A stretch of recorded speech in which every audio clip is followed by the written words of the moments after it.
बिस्मिल्लाहिर्रहमानिर्रहीम अस्सलामुअलैकुम वरहमतुल्लाहि वबरकातुहू। उम्मीद है दोस्तों सब खैर आफियत से होंगे। CS 302 डिजिटल लॉजिक डिज़ाइन का आज हमारा लेक्चर नंबर 12 है, जिसके अंदर हम अपने दो टॉपिक जो है वो फिर से कवर करने जा रहे हैं।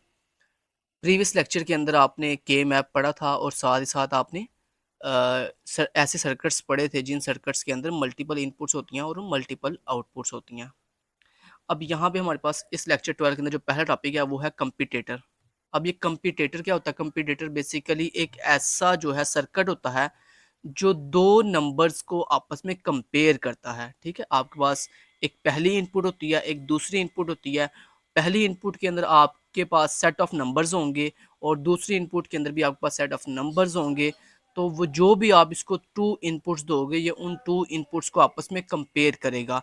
और कंपेयर करने के बाद आपको पता है किसी भी चीज़ को, किसी भी नंबर को, किसी भी वैल्यू को जब हम दुनिया में कंपेयर करते हैं तो उसके मैक्सिमम हमारे पास जो है वो 3 आउटपुट आ सकती हैं। पहली जो पॉसिबल आउटपुट हो सकती है वो ये हो सकती है कि आपकी जो इनपुट नंबर 1 है वो लेस है किससे? इनपुट नंबर 2 से, या ग्रेटर है ये कह लें आप। तो यहाँ पे पहली जो पॉसिबिलिटी सर ने बताई हुई है वो है जी ए ग्रेटर देन बी। अब ए आपकी इनपुट नंबर 1 है और बी आपकी इनपुट नंबर 2 है, जिसका मतलब ये है कि जो इनपुट 1 है वो ग्रेटर है, यानी बड़ी है उसकी वैल्यू इनपुट बी से। ये पहली पॉसिबिलिटी हो सकती है। दूसरी पॉसिबिलिटी ये हो सकती है कि ए इक्वल टू बी, यानी जो आपकी पहली इनपुट ए है उसकी वैल्यू आपकी दूसरी इनपुट जो बी है उसके बराबर है, यानी उसके इक्वल है। ये दूसरी पॉसिबिलिटी हो सकती है आउटपुट की। और तीसरी जो लास्ट पॉसिबिलिटी हो सकती है वो ये हो सकती है कि ए लेस देन बी, यानी जो आपकी इनपुट ए है उसकी जो वैल्यू है वो छोटी यानी लेस है किससे? आपकी इनपुट बी की वैल्यू से। तो ये 3 पॉसिबल आपकी आउटपुट हो सकती हैं अगर आप दो इनपुट को कंपेयर करो आपस में। ठीक है, और कंपैरिजन करने के लिए हम डिजिटल के अंदर जो सर्किट यूज करते हैं उसको हम कहते हैं कंपटीटर। ठीक है, अब ये कंपटीटर के अंदर देखें मल्टीपल इनपुट्स हैं, दो इनपुट मल्टीपल इनपुट्स होती हैं। और देखें यहाँ पे जो आउटपुट है वो कितनी आ रही हैं? 1 2 3, 3 पॉसिबल आउटपुट आ रही हैं। तो आउटपुट भी कितनी है? मल्टीपल है। तो कहने का मतलब ये है कि ये जो कंपटीटर है ये एक ऐसा सर्किट है जिसके अंदर मल्टीपल इनपुट्स होती हैं और मल्टीपल आउटपुट्स होती हैं।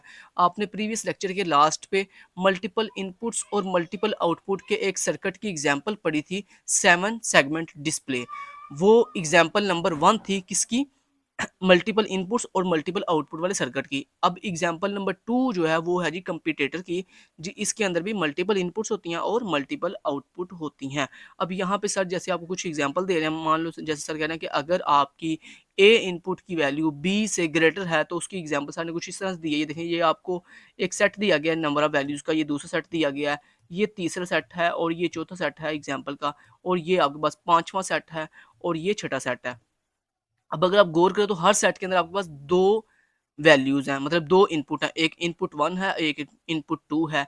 इनपुट 1 के अंदर भी 2 बिट्स हैं और इनपुट 2 के अंदर भी 2 बिट्स हैं। अगर आप गौर करें तो ये जो आपकी इनपुट 1 के अंदर 2 बिट्स हैं वो हैं जी 0 1, जबकि इनपुट 2 के अंदर जो नंबर ऑफ बिट्स हैं वो हैं जी 0 0। अगर आप 0 1 को देखो इसकी डेसिमल वैल्यू होती है 1, और अगर आप 0 0 को देखो तो इसकी डेसिमल वैल्यू होती है 0। तो अगर आप गौर करो देखो आपकी इनपुट 1 की जो वैल्यू है 1 वो ग्रेटर है आपकी इनपुट 2 की वैल्यू से। ठीक है, तो यहाँ पे जितने भी सेट्स दिए गए हैं और जितने भी ये सेट्स के साथ आपको एग्जांपल दी गई है, ये सारी वो एग्जांपल है जो जिसके अंदर ए की वैल्यू यानी इनपुट 1 जो है वो इनपुट 2 यानी बी की वैल्यू से क्या है? ग्रेटर है। अब इसी तरह नेक्स्ट पॉसिबिलिटी में सर ने आपको कुछ ऐसे सेट्स दिए हैं, कुछ ऐसे सेट्स की एग्जांपल दी हैं जिसके अंदर क्या हो रहा है कि जो आपकी पहली इनपुट है का सेट है वो आपके दूसरी इनपुट की वैल्यू से क्या है? इक्वल है उसके। जैसे यहाँ पे अगर आप गौर करो तो ये देखो, ये आपके पास पहला सेट है, ये आपके पास दूसरा एग्जाम्पल का सेट है, ये तीसरा है और ये चौथा है। 4 सेट आपको सामने दिए हैं। अब अगर आप गौर करें तो पहले सेट के अंदर आपको 2 इनपुट हैं, ये इनपुट 1 है 0 0 और दूसरी इनपुट है 2 जो है 0 0। अब देखो यहाँ पे पहली इनपुट के अंदर 0 0 का मतलब है 0 और दूसरी इनपुट के अंदर 0 0 का मतलब भी 0 ही है। तो देखो 0 बराबर होता है 0 के। ऐसे अगर आप दूसरे सेट की एग्जाम्पल में देखो तो यहाँ पे देखो पहली इनपुट है 0 1 और दूसरी इनपुट है 0 1। तो 0 1 जो है वो बराबर होता है 0 1 के। तो यहाँ पे जितनी भी एग्जांपल दी गई हैं वो सारी इक्वालिटी की दी गई हैं कि यहाँ पे ए की जो वैल्यू है वो बी की वैल्यू के बराबर है। अब जो आपके नेक्स्ट पॉसिबिलिटी थी आउटपुट की वो थी ए की वैल्यू क्या होगी? लेस होगी बी की वैल्यू से। तो इसमें सर ने जितनी एग्जांपल के सेट दिए हुए हैं उन सब में क्या हो रहा है कि जो भी आपकी सेट के अंदर पहली इनपुट है उसकी वैल्यू सेकंड इनपुट की वैल्यू से छोटी है। जैसे यहाँ पे अगर मैं बताऊँ तो ये देखो, ये आपकी पहला सेट है 0 0 और ये पहले सेट के अंदर पहली इनपुट है 0 0 और दूसरी इनपुट है 0 1। तो 0 0 जो है वो छोटा होता है किससे, 0 1 की वैल्यू से। तो यहाँ पे ये पॉसिबिलिटी ये दिखाई गई है। तो इस तरह आप देखो दो इनपुट्स को आपस में कंपेयर कर रहे हो कंपैरेटर सर्किट के थ्रू, और वो जो सर्किट है आपको पॉसिबल 3 आउटपुट दे रहा है, या तो ए की वैल्यू बड़ी होगी बी से, या ए की वैल्यू इक्वल होगी बी की, या फिर ए की वैल्यू लेस हो यानी छोटी होगी बी से। अब इसी चीज़ को यहाँ पे सर ने एक ट्रुथ टेबल के अंदर बयान किया। तो यहाँ पे देखें, ये आपका ए वन और A0 बेसिकली रिप्रेजेंट कर रहे हैं आपकी एक सेट की एग्जांपल के अंदर जो आपकी पहली इनपुट थी, इनपुट नंबर 1, उसके अंदर जो 2 बिट थी ना, उसमें A1 आपकी इनपुट 1 की फर्स्ट बिट को डिनोट कर रहा है, और A0 जो है आपकी इनपुट 1 की सेकंड बिट को डिनोट कर रहा है। तो मतलब कहने का ये है, ये दोनों A1 और A0 मिलकर इनपुट नंबर 1 बना रहे हैं, इनपुट नंबर 1 बना रहे हैं। और ये जो B1 और B0 है, ये दोनों मिलकर आपकी बेसिकली इनपुट 2 को डिनोट कर रहे हैं। तो यहाँ पे दोस्तों आप देखो जरा, और यहाँ पे 3 पॉसिबल सारी आउटपुट लिखी है, A ग्रेटर है B से, A इक्वल है B के, अब A लेस है B के। अब आप बारी बारी जो है फर्स्ट वन बाय वन एक रो चेक करो और देखो कि आपकी जो इनपुट 1 है I1 जो है, क्या वो लेस है I2 से, क्या वो इक्वल है, या जो है वो ग्रेटर है। तो जो भी होगा तो वो फिर आप यहाँ पे आउटपुट में लिखोगे। अब देखो जरा गौर करो, जो आपकी यहाँ पे इस फर्स्ट रो के अंदर A1 की जो वैल्यू है 0, वो A0 की वैल्यू भी 0 है। तो मतलब ये आपकी इनपुट 1 की वैल्यू क्या है असल में, 0 0। तो मतलब इनपुट 1 की वैल्यू है 0 0। और जबकि अगर आप इनपुट 2 के दोनों बिट की बात करो तो वो भी क्या है, 0 0। तो मतलब ये कि इनपुट 1 की जो फर्स्ट रो के अंदर 2 बिट्स हैं वो बराबर हैं इनपुट 2 के फर्स्ट रो के अंदर जो 2 बिट्स हैं उनके। तो हम यहाँ पे देखें, यहाँ पे हमने लिख दिया 1 क्यों लिखा, क्योंकि यहाँ पे हमारा जो आंसर है वो क्या आया है कि इनपुट 1 जो है उसकी वैल्यू बराबर है इनपुट 2 के फर्स्ट रो के अंदर। तो हमने यहाँ पे a इक्वल टू बी के अंदर 1 लिख दिया, जो a ग्रेटर देन b था वो उसको 0 कर दिया, और लेस देन को भी 0 कर दिया, क्योंकि जहाँ पे हमारी जो इनपुट 1 और इनपुट 2 की जो सेटिस्फेक्शन है, कंपैरिजन है, जहाँ पे वो फुलफिल हो रहा होगा, मतलब जिस आउटपुट को टारगेट कर रहा होगा उस आउटपुट को हम 1 कर देंगे, बाकी को हम 0 कर देंगे। अब इस तरह अगर मैं रो 2 की बात करूँ तो इस रो 2 के अंदर देखो इनपुट 1 की फर्स्ट बिट भी 0 है और सेकंड बिट भी 0 है। तो मतलब कहने का इनपुट 1 की वैल्यू है 0 0, और जो इनपुट 2 की वैल्यू है वो है 0 1। अगर आप गौर करो तो इनपुट 1 की वैल्यू 0 0 क्या है, छोटी है किससे, इनपुट 2 की वैल्यू 0 1 से। तो हमने क्या किया, हमने यहाँ पे इस बिल्कुल रो के अंदर जो a लेस देन b वाली कॉलम था उसमें 1 पुट कर दिया, बाकी फर्स्ट दोनों आउटपुट को 0 0 कर दिया। तो ऐसे ये पूरा का पूरा सर ने ट्रूथ टेबल बनाया है। अब ये सर कह रहे हैं कि ये जो ट्रूथ टेबल है ना, इस ट्रूथ टेबल की हेल्प से आप के मैप सॉल्व करो। अगर आपको याद हो तो मैंने आपको प्रीवियस 2 लेक्चर के अंदर के मैप अच्छे से बताया था, और के मैप को 3 डिफरेंट तरीकों से मैंने आपको सॉल्व करना सिखाया था। और उसके अंदर मैंने आपको बताया था कि जहाँ पे आपकी ये जो अगर आपको कहा जाएगा इस ट्रुथ टेबल की हेल्प से जो है वो के मैप सॉल्व करो, तो आप क्या करते हो, बोला कि आप ये चेक करते हो कि आपके यहाँ वहाँ पे क्या होता था, वहाँ पे एक ही इनपुट होती थी। यहाँ पे 3 इनपुट्स हैं, 3 इनपुट के मतलब कॉलम है, एक ये कॉलम है, एक ये कॉलम है, और एक ये कॉलम है। लेकिन अगर आप गौर करो, एक रो के अंदर एक टाइम में सिर्फ एक ही 1 है। तो आपने क्या करना है दोस्तों, इन तमाम के तमाम तीनों कॉलम्स के अंदर जिस जिस रो के अंदर 1 है ना, उसके अकॉर्डिंग आपने के मैप के उस डेसिमल इक्विवेलेंट के अंदर जाके क्या पुट कर देना है, वहाँ पे आपने 1 पुट कर देना। जैसे अगर मैं देखो ये अपनी तीनों आउटपुट की फर्स्ट अगर रो चेक करूँ तो इसके अंदर देखें a इक्वल टू बी, ये देखें ये क्या है जी, 1 है। तो हम क्या करेंगे, इस 1 के अकॉर्डिंग जो है के मैप के अंदर इसको जाके सॉल्व करेंगे। ऐसे ही फिर नेक्स्ट ये चेक करेंगे, सेकंड अपनी रो चेक करेंगे, इसके अंदर वैल्यू यहाँ पे देखें 1 है, तो इसके अकॉर्डिंग हम चलेंगे। तो इस तरह हम इसका के मैप जो है वो ड्रॉ कर सकते हैं इजीली। समझ आ गई। तो ये सर ने जो के मैप है वो 3 डिफरेंट तरीकों से ड्रा किया, क्योंकि यहाँ पे अगर आप गौर करें तो 3 आउटपुट है ना, पहली ए ग्रेटर देन बी के लिए, फिर ए इक्वल टू बी के लिए, और फिर ए लेस देन बी के लिए। तो पहले सर ने क्या किया, यहाँ पे सर ने इकट्ठे सॉल्व नहीं किया तीनों को, सर ने अलग अलग करके किया। मतलब पहले ए ग्रेटर देन बी का के मैप बनाया, तो मतलब इस पूरे कॉलम के अंदर जहाँ जहाँ 1 है उसके अकॉर्डिंग के मैप बन गया। उसके बाद फिर ए इक्वल टू बी के लिए के मैप सॉल्व किया, और फिर a greater than less than b के लिए। तो इसका मतलब हमें ये भी चीज़ समझ आ गई कि अगर हमारे पास नंबर ऑफ आउटपुट ज़्यादा हो तो फिर हम क्या करते हैं, फिर हर आउटपुट के लिए अलग अलग के मैप जो है वो सॉल्व करते हैं और फिर उससे एक्सप्रेशन निकालते हैं।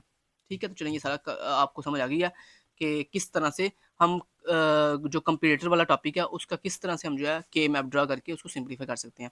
अब देन नेक्स्ट टॉपिक है दोस्तों क्वीन एमसीक्लूस्क्ले सिंप्लीफिकेशन मेथड। अब ये जो मेथड है ये भी आपकी बूलियन एक्सप्रेशन को सिंप्लीफाई करता है। अब आप सोच रहे होंगे कि हम के मैप के थ्रू भी तो सिंप्लीफिकेशन कर सकते हैं ना।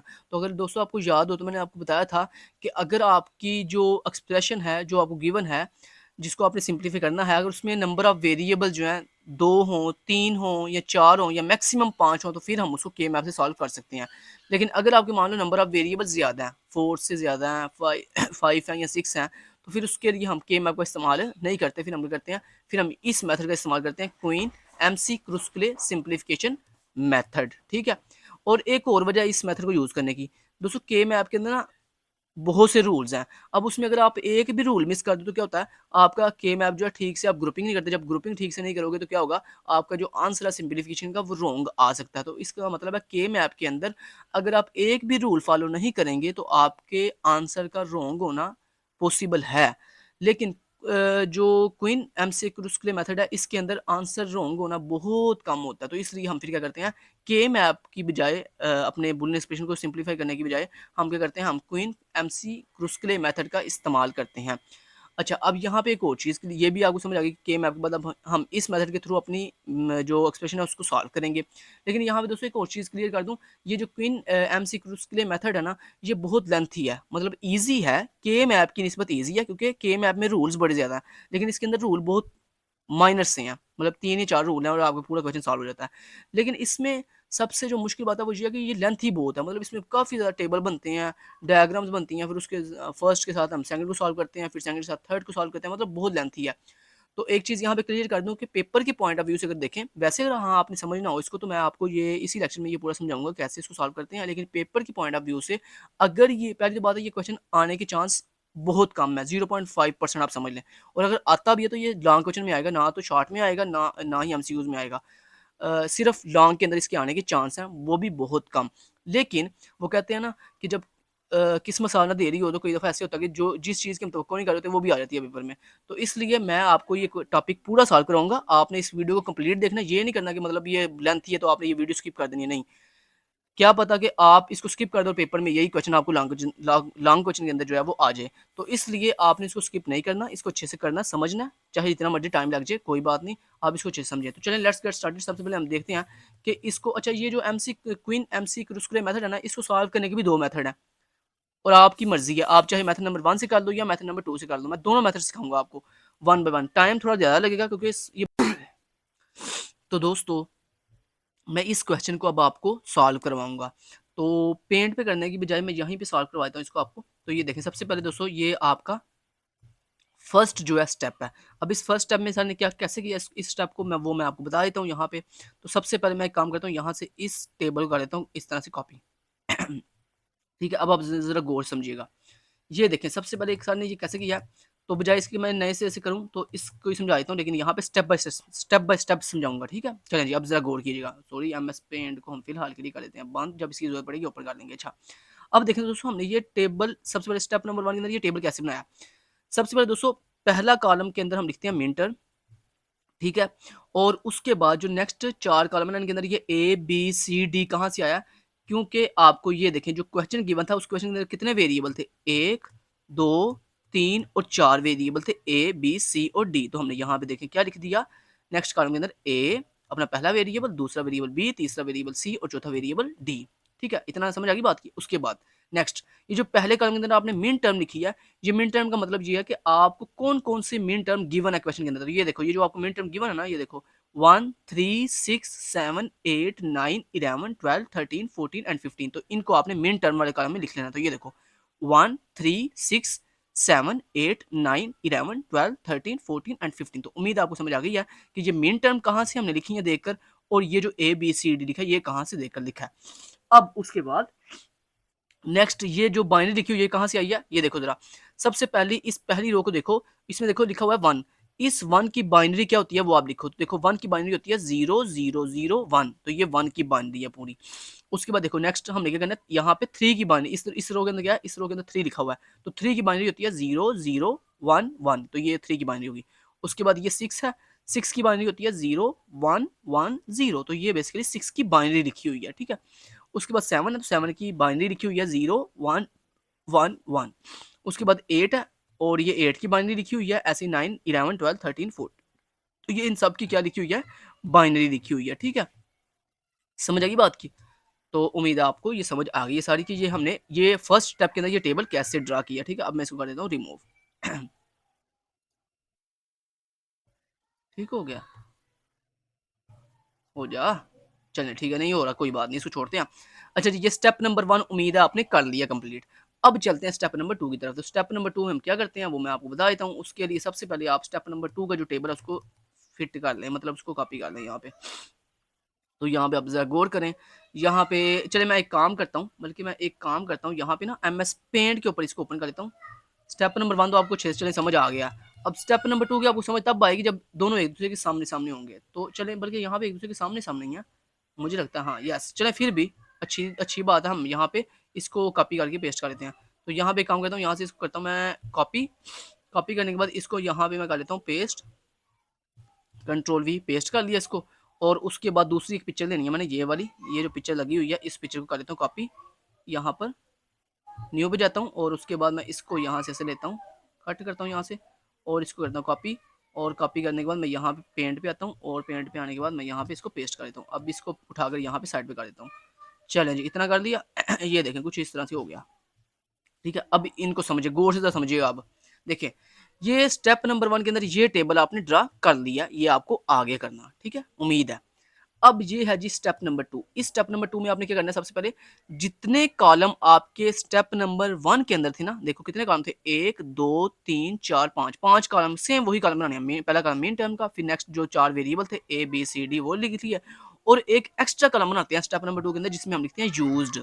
अब ये यूज्ड का क्या मतलब है ये मैं इंशाल्लाह आपको बाद में समझाऊंगा। ठीक है, समझ आएगी बात। अच्छा जी, उसके बाद फिर क्या करना है अब आपने, फिर ये आपने क्या कैसे किया, ये 1 8 3 6 ये कैसे आया, तो चलें इसको देखते हैं अब।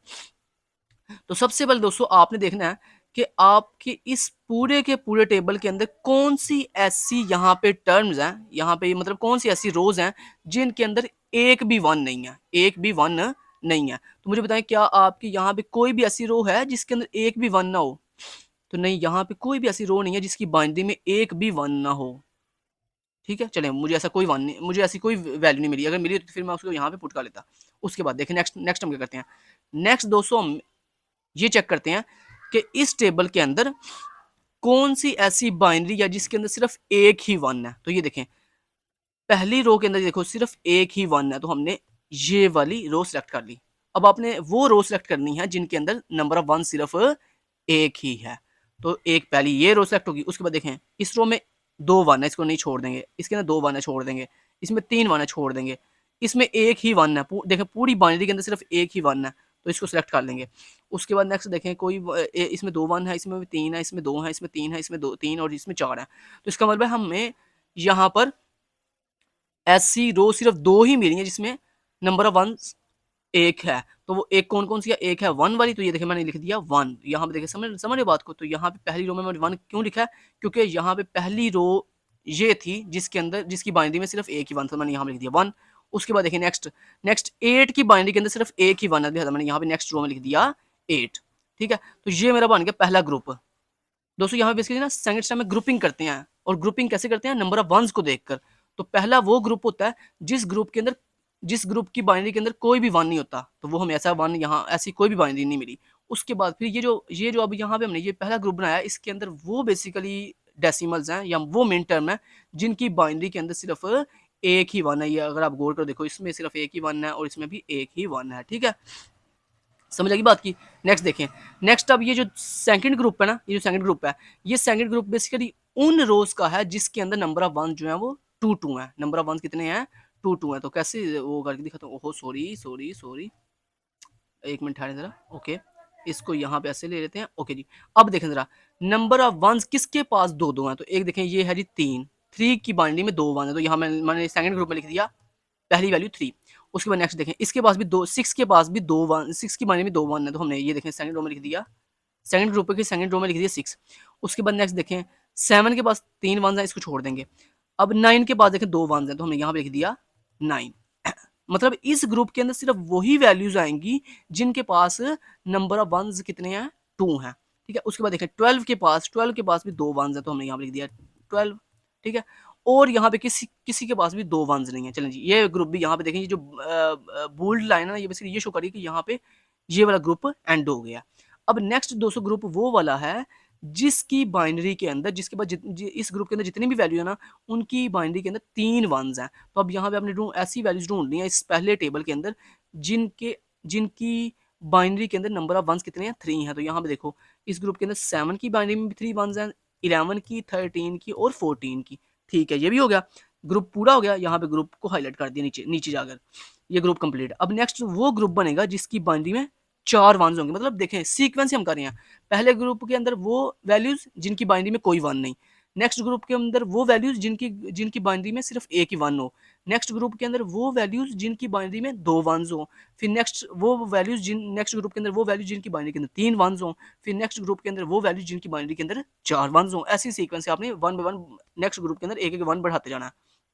अच्छा, यहाँ पे देखें अभी इस ग्रुप के अंदर सिर्फ एक ही वैल्यू है जिसके पास 4 वंस हैं, तो ये देखो 15, उसके पास 4 वंस हैं, तो उसको लिख लिया। चलें जी, उम्मीद है आपने ये टेबल पूरा ड्रा कर लिया। और ये जो ये आपने वैल्यूज तो यहाँ से देख लिख ली, ग्रुपिंग कर ली उनकी। और आगे ये जो बाइनरी लिखी हुई है ये सेम वही है, ये देखो जैसे 1 की बाइनरी आगे लिखी हुई है, 8 की बाइनरी आगे लिखी हुई है, 3 की, मतलब ये बाइनरी वही है जो आपने इस टेबल के अंदर लिखी थी।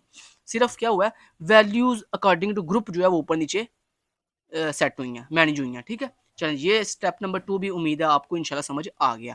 अब चलते हैं स्टेप नंबर 3 की तरफ। तो स्टेप नंबर 3 जो दोस्तों हम कैसे बनाते हैं, स्टेप नंबर 2 को देखकर। तो स्टेप नंबर 2 को देखकर हम स्टेप नंबर 3 बनाते हैं। तो उसके लिए मैं क्या करूँगा, यहाँ पे मैं एक काम करता हूँ, यहाँ पे अब चलता हूँ स्टेप नंबर 3 की तरफ, और उसके अंदर मैं ले लेता हूँ यहाँ पे देखें ज़रा गौर करें ये टेबल है, इस टेबल को हम कर लेते हैं यहाँ से कट। ठीक है, चलें जी, इस टेबल को यहाँ से कर लेते हैं कॉपी, और इसको यहाँ पे ड्रा कर लेते हैं पेंट के अंदर। तो यहाँ पे आते हैं, पेंट के अंदर ड्रा कर दिया। अब पेंट के अंदर इसको साइड पे कर देते हैं, ये इसको मैंने कर दिया साइड पे। ठीक है, ये हमारा जी स्टेप नंबर 3 का टेबल है। अब ये कैसे बनाइए ये बता देता हूँ यहाँ पे। चलें जी, अब दोस्तों आपने स्टेप नंबर 1 के टेबल से देखकर स्टेप नंबर 2 सॉल्व किया, मतलब टेबल सॉल्व किया। अब हम स्टेप 2 के टेबल को देखकर स्टेप नंबर 3 सॉल्व करेंगे। अब इसमें भी सेम वही चीज़, ये मेन टर्म्स हैं यहाँ पे, और उसके बाद वेरिएबल ABCD, उसके बाद यूज्ड वाला कॉलम। अब यहाँ पे यूज्ड वाले कॉलम में टिक कैसे आया वो मैं आपको भी बताऊंगा जब इसको सॉल्व करूंगा। उसके बाद ये वैल्यूज कैसे आएंगी ये अभी मैं आपको समझा देता हूँ। चलें जी, अब जरा गौर कीजिएगा। अब दोस्तों सबसे पहले क्या करना है, ये जो आपने स्टेप नंबर 2 के अंदर ग्रुपिंग की है ना, इनके अंदर अब आपने वन बाय वन ना एक ग्रुप को उसके नेक्स्ट ग्रुप के साथ कंपेयर करना है। अब सबसे पहले आप क्या करोगे, देखो सबसे पहले आप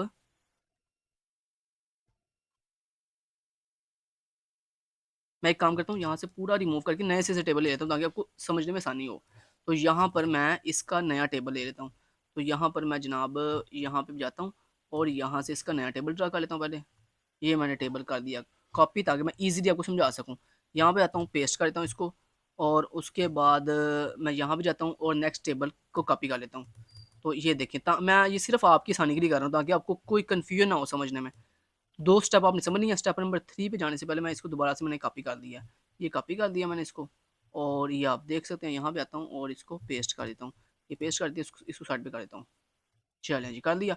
अब समझाता हूँ आपको, देखें अब जरा गौर कीजिएगा। अब दोस्तों आपने क्या करना है, ये जो पहला ग्रुप है ना, इस पहले ग्रुप को आपने कंपेयर करना है किसके साथ, इस अपने सेकंड ग्रुप की हर वैल्यू के साथ। ठीक है, तो फर्स्ट ग्रुप को कंपेयर करते हैं सेकंड ग्रुप के साथ, सेकंड को कंपेयर करते हैं थर्ड के साथ, थर्ड को फोर्थ के साथ, फोर्थ को फिफ्थ के साथ, ऐसे कंपैरिजन करते हैं। तो अब सबसे पहले आप पहले ग्रुप की पहली वैल्यू पकड़ो 1, उसको कंपेयर करो सेकंड ग्रुप की हर वैल्यू के साथ, मतलब 3 के साथ पहले 1 जो है कंपेयर होगा 3 के साथ, फिर 6 के साथ, फिर 9 के साथ, फिर 12 के साथ। अब कंपैरिजन में देखते क्या है दोस्तों, कंपैरिजन में देखते ये हैं, देखो सबसे पहले 1 को 3 के साथ कंपेयर करेंगे, और कंपैरिजन में यहाँ पे देखना ये है कि जो पहली वैल्यू है, मतलब पहला ग्रुप जो आप जिसको कंपेयर कर रहे हो आप, उस पहले ग्रुप की जो वैल्यू है उसके अंदर 1 कहाँ पे है, तो ये देखो डी की वैल्यू क्या है, 1 है। अब आपने क्या करना है, अब आपने दोस्तों ये देखना है कि इस सेकंड ग्रुप के अंदर जितनी भी ये वैल्यूज हैं इनके अंदर किस किस की डी की वैल्यू 1 है। तो ये देखो एक 3 की डी की वैल्यू 1 है और एक 9 की डी की वैल्यू 1 है। दोबारा इस बात को रिपीट करता हूँ आपकी आसानी के लिए। देखो सबसे पहले क्या करते हैं, पहले ग्रुप को दूसरे ग्रुप से कंपेयर करते हैं। ठीक है, और कैसे कंपैरिजन करते हैं, पहले ग्रुप की पहली वैल्यू को पकड़ते हैं और उसकी बाइनरी चेक करते हैं और उसकी बाइनरी के अंदर जहां पे 1 हो ना, वो 1 दूसरे ग्रुप के अंदर देखते हैं कि इस सेकंड ग्रुप की उसी सेम कॉलम की कौन कौन सी वैल्यू 1 है, किस कौन कौन सी वैल्यू क्या है, 1 है। तो यहाँ पे देखो, अगर मैं इस मिन टर्म 1 को देखूं और इसको कंपेयर करूं इस सेकंड ग्रुप की तमाम वैल्यूज के साथ, तो देखो मिन टर्म 1 की जो डी की वैल्यू है वो क्या है, 1 है। अब मैंने सेकंड ग्रुप के अंदर वो वैल्यूज ढूंढनी है जिनकी डी की वैल्यू 1 है, ठीक है। तो ये देखो 3 की डी की वैल्यू भी 1 है और 9 की डी की वैल्यू भी 1 है। तो इसका मतलब मैं क्या करूंगा, एक दफा मैं 1 को 3 के साथ लिख लूंगा, ये देखो 1, 3, और दूसरी दफा मैं 1 को 9 के साथ लिख लूंगा, तो ये देखो 1, 9। तो मतलब ये है, अब समझ आई बात की। तो जिसकी वैल्यू मैच कर रही हूँ उनको उनको आप यहाँ पे लिख लो। अब नेक्स्ट देखो, और 1 की जो डी की वैल्यू है वो यहाँ पे इस ग्रुप के अंदर किसी के साथ भी मैच नहीं कर रही, तो 1 को छोड़ देंगे। और ये 1 के आगे टिक लगा दिया, मतलब ये यूज्ड हो गई है। ये टिक आप समझ आया क्यों लगाया, क्योंकि हमने 1 को कंपेयर कर लिया सबके साथ और उनको लिख भी लिया यहाँ पे 1, 3 और 1, 9, बस खत्म, टिक लगा दिया। अब नेक्स्ट आपको किसको कंपेयर करना है, इस फर्स्ट ग्रुप की इस सेकंड वैल्यू 8 को कंपेयर करेंगे सेकंड ग्रुप की इन तमाम वैल्यू के साथ। लेकिन कंपेयर कैसे करेंगे, अब देखेंगे 8 की जो बाइनरी है उसके अंदर कहाँ पे 1 है, तो उसकी जो बाइनरी है उसके अंदर ए के अंदर 1 है। तो अब आपने क्या करना है, सेकंड ग्रुप की वो वैल्यूज ढूंढनी है जिनके ए की वैल्यू 1 है। तो यहाँ पे देखो 9 के ए की वैल्यू 1 है और 12 के ए की वैल्यू 1 है, लिहाजा हम क्या करेंगे, 8 को एक दफा 9 के साथ लिखेंगे, ये देखो 8, 9, और एक दफा 8 को 12 के साथ लिखेंगे, तो ये देखो 8, 12। ठीक हो गया, तो ये ऐसे करते हैं। उसके बाद ये एक ग्रुप पूरा, अब इसके देखो ये आपने फर्स्ट ग्रुप की सारी वैल्यूज को सेकंड ग्रुप के साथ कंपेयर कर लिया। चलें जी, अब नेक्स्ट क्या करेंगे, नेक्स्ट अब इस सेकंड ग्रुप को थर्ड ग्रुप के साथ कंपेयर करेंगे, थर्ड ग्रुप की वैल्यूज के साथ कंपेयर करेंगे, और उसको कंपेयर करने से पहले बड़ी सी बार लगाएंगे ताकि पता लगे यहाँ पे एक ग्रुप कंप्लीट हो गया। अब नेक्स्ट सेम वही तरीका, अब देखो इस सेकंड ग्रुप की पहली वैल्यू को पकड़ेंगे और ये देखो ये यूज्ड होगी 8 को कंपेयर कर दिया आपने, यस इसको टिक लगा दिया। चले जी, अब नेक्स्ट देखो, next second value second group की पहली वैल्यू पकड़ेंगे 3, उसको कंपेयर करेंगे किसके साथ, अपने इस थर्ड ग्रुप की सारी वैल्यूज के साथ, ठीक है। और कंपेयर कैसे करना है, सबसे पहले ये देखें कि 3 की बाइनरी के अंदर कहाँ पे 1 1 है। तो देखो 3 की बाइनरी के अंदर सी की वैल्यू 1 है और डी की वैल्यू 1 है। अब आपने थर्ड ग्रुप के अंदर वो वैल्यू ढूंढनी है जिनकी सी और डी की वैल्यू 1 हो। तो ये देखो 7 की सी और डी की वैल्यू 1 है, 11 की सी और डी की वैल्यू 1 है, और किसी की भी नहीं है। तो लिहाजा हम क्या करेंगे, हमने देखा कि 3 की जो बाइनरी है उसकी सी की वैल्यू और डी की वैल्यू मैच कर रही है 7 के साथ और 11 के साथ। तो ये देखो हमने लिख लिया 3, 7 और 3, 11, और 3 की जो नंबर ऑफ वंस है वो किसी के साथ भी कंपेयर नहीं, मैच नहीं कर रहे। उसके बाद चलें, अब नेक्स्ट 3 को कंपेयर कर लिया, इसके ऊपर टिक लगा दिया। नेक्स्ट 6 की बारी, अब 6 को कंपेयर करेंगे किसके साथ, इन तमाम थर्ड ग्रुप की तमाम वैल्यूज के साथ, ठीक है। तो 6 की बाइनरी में कहाँ कहाँ 1 है, तो 6 की बाइनरी के अंदर बी की वैल्यू 1 है और सी की वैल्यू 1 है। तो हम क्या करेंगे, अब हम इस थर्ड ग्रुप के अंदर वो वैल्यूज ढूंढेंगे जिनकी बी और सी की वैल्यू 1 है। तो देखो 7 की बी और सी की वैल्यू भी 1 है, उसके बाद 14 की बी और सी की वैल्यू 1 है। तो लिहाजा हम क्या लिखेंगे इसको, इस यहाँ पे लिखेंगे 6, 7। तो ये देखो लिख लिया 6, 7, क्योंकि 6 जो है वो 7 के साथ मैच कर रहा है। उसके बाद 6 की वैल्यू जो है वो मैच करिए 14 के साथ भी, तो हम 6, 14 लिख लेंगे। चलें जी, 6 कंपेयर हो गया, इसको पर टिक लगा दिया। अब 9 की बारी, तो 9 को कंपेयर करेंगे इस थर्ड ग्रुप की सारी वैल्यू के साथ। तो 9 की सबसे पहले बाइनरी चेक करें, तो 9 की बाइनरी के अंदर ए की वैल्यू 1 है और जो है डी की वैल्यू 1 है। अब आपने इस थर्ड ग्रुप के अंदर वो वैल्यूज ढूंढनी है जिनकी ए की वैल्यू 1 हो और डी की वैल्यू 1 हो। तो यहाँ पे देखिए 7 की ए की वैल्यू 1 नहीं है, और उसके बाद अगर 11 को देखो तो देखो 11 की ए की वैल्यू भी 1 है, डी की वैल्यू भी 1 है। लिहाजा हम क्या करेंगे, सबसे पहले 9 को 11 से लिखेंगे, तो ये देखो 9, 11 लिख लिया। उसके बाद अब 9 को 13 के साथ कंपेयर करेंगे, तो यस 13 का भी ए की वैल्यू 1 है, डी की वैल्यू भी 1 है। लिहाजा हम लिख लेंगे 9, 13, तो ये 9, 13 लिख लिया। उसके बाद 9 को 14 के साथ कंपेयर करेंगे, नहीं इसके अंदर देखो ए की वैल्यू तो 1 है लेकिन डी की वैल्यू 1 नहीं है, लेकिन हमने वो वैल्यू ढूंढनी थी जिसकी ए की वैल्यू भी 1 हो और डी की वैल्यू भी 1 हो, लेकिन इसको छोड़ देंगे। अब 12 ये भी कंपेयर हो गया, टिक लगा दिया। अब 12 की बारी, 12 को थर्ड ग्रुप के साथ इसकी सारी वैल्यूज के साथ कंपेयर करेंगे थर्ड ग्रुप की। अब 12 की बाइनरी सबसे पहले बाइनरी चेक करें, तो 12 की बाइनरी के अंदर कहाँ कहाँ 1 है, तो उसकी एक ए की वैल्यू 1 है और एक उसकी बी की वैल्यू 1 है। अब आपने क्या करना है, जब 12 को नेक्स्ट ग्रुप की हर वैल्यू के साथ कंपेयर भला कैसे करना है, आपने ये चेक करना है कि नेक्स्ट ग्रुप के कौन सी ऐसी वैल्यू है जिनकी ए की वैल्यू और बी की वैल्यू दोनों 1 हो। तो इसकी ए की वैल्यू 1 नहीं है, इसकी ए की वैल्यू 1 है लेकिन बी की वैल्यू 1 नहीं है, इसको छोड़ देंगे। इसकी ए और बी दोनों की वैल्यू 1 है, लिहाजा इस 13 को 12 के साथ लिख लेंगे, तो मतलब 12, 13, ये देखो 12, 13। उसके बाद नेक्स्ट देखो 14 की ए की वैल्यू भी 1 है, बी की वैल्यू भी 1 है, लिहाजा 12 को 14 की जगह 14 से भी लिख लेंगे। लिख लिया। चलें जी, अब देखो 12 भी यूज मतलब उसको भी हमने कर लिया कंपेयर, तो उसको भी यूज कर लिया, टिक हो गया। कम लें जी, इस सेकंड ग्रुप की सारी वैल्यू कंपेयर हो गई हैं, इसको छोड़ देंगे। अब थर्ड ग्रुप को इस फोर्थ ग्रुप के साथ कंपेयर करेंगे 1 बाय 1। ठीक है, चलें। अब थर्ड ग्रुप की पहली वैल्यू पकड़ेंगे 7, उसको कंपेयर करेंगे इस नेक्स्ट ग्रुप की वैल्यू 15 के साथ। लेकिन कंपेयर कैसे करते हैं कि 7 की बाइनरी चेक करें, तो 7 की बाइनरी के अंदर 1 कहाँ कहाँ पे है, बी सी और डी के अंदर 1 है, तो ये देखें इसकी भी बी की वैल्यू भी 1 है, सी की भी और डी की भी, लिहाजा 7,15 आ जाएगा, 7,15 आ गया। उसके बाद 11 की जो बाइनरी के अंदर 1 है वो ए की वैल्यू 1 है, बी की वैल्यू, सी की वैल्यू 1 है और डी की वैल्यू 1 है, तो इसमें भी देखें ए की वैल्यू 1 है 15 की और सी की वैल्यू भी 1 है, डी की वैल्यू भी 1 है, तो हमने 11 कामा क्या लिख लिया, 15 लिख लिया। तो बाकी सारी कंपेयर कर रही हैं। 13 को अगर आप 15 से कंपेयर करोगे तो देखो 13 की जो बाइनरी के अंदर जहाँ जहाँ 1 है, 15 की भी बाइनरी के अंदर वहाँ वहाँ 1 है, तो 13 का 15 लिख दिया। उसके बाद 14 की बाइनरी के अंदर जहाँ जहाँ 1 है, 15 की बाइनरी के अंदर भी वहाँ वहाँ 1 है, लिहाजा हमने 14 का 15 लिख दिया। समझ आ गई बात की? ले जी, ऐसे हमने इनकी कर दी ये ग्रुपिंग मजीद इस स्टेप नंबर 3 के अंदर। उसके बाद ये वैल्यू कैसे लिखी है वो मैं आपको बता देता हूँ। देखो 1 कामा, अब जो आपने ये जो ग्रुपिंग की है ना, सेट्स बनाए हैं 1 कामा 3 का, अब आपने ये देखना है कि 1 और 3, 1 और 3 जो हैं इनकी जो वैल्यूज मैच कर रही होंगी ना उनको आप लिख लोगे, जो डिफरेंट होंगी उनकी जगह पे आप माइनस लगा दोगे। समझ रहे बात को? अब देखो जरा, अगर मैं 1 को 3 के साथ कंपेयर करूं तो देखो 1 की ए की वैल्यू 0 है और 3 की ए की वैल्यू 0 है, तो दोनों मैच कर रही हैं 0 और 0, लिहाजा हमने यहाँ पे ए की वैल्यू लिख दी 0। ठीक है, उसके बाद देखें 1 की बी की बाइनरी 0 है, बी की वैल्यू 0 है और 3 की बी की वैल्यू 0 है, दोनों मैच कर रही हैं, यस 0 लिख देंगे। उसको देखें 1 की सी की वैल्यू 0 है जबकि 3 की सी की वैल्यू 1 है, दोनों वैल्यूज डिफरेंट है, तो उसने क्या कहा था अगर वैल्यू डिफरेंट, अगर वैल्यू सेम होगी तो वैल्यू लिख लोगे आप अपने उस सेल के अंदर। अगर वैल्यू डिफरेंट होगी किसी वेरिएबल की तो आप वहां पे ये माइनस लगा दोगे। क्या लगा दोगे? माइनस। देखो सी की वैल्यू डिफरेंट थी, 1 के सी की वैल्यू 0 थी, 3 के सी की वैल्यू 1 थी, दोनों डिफरेंट वैल्यू है, यहाँ पे माइनस लगा दिया। उसके बाद नेक्स्ट देखें 1 के डी की वैल्यू 1 है और 3 के डी की वैल्यू भी 1 है, दोनों सेम है, लिहाजा यहाँ पे 1 लगा दिया। ठीक हो गया? तो जो वैल्यू सेम होगी उसको सेम एज इट इज लिख देना और जो डिफरेंट होगी वहां पे माइनस लगा देना। ऐसे ही अब आपने क्या करना, 1 और 9 की बाइनरी चेक करनी है, मतलब इस 1 की बाइनरी को 9 की बाइनरी के साथ मैच करना है।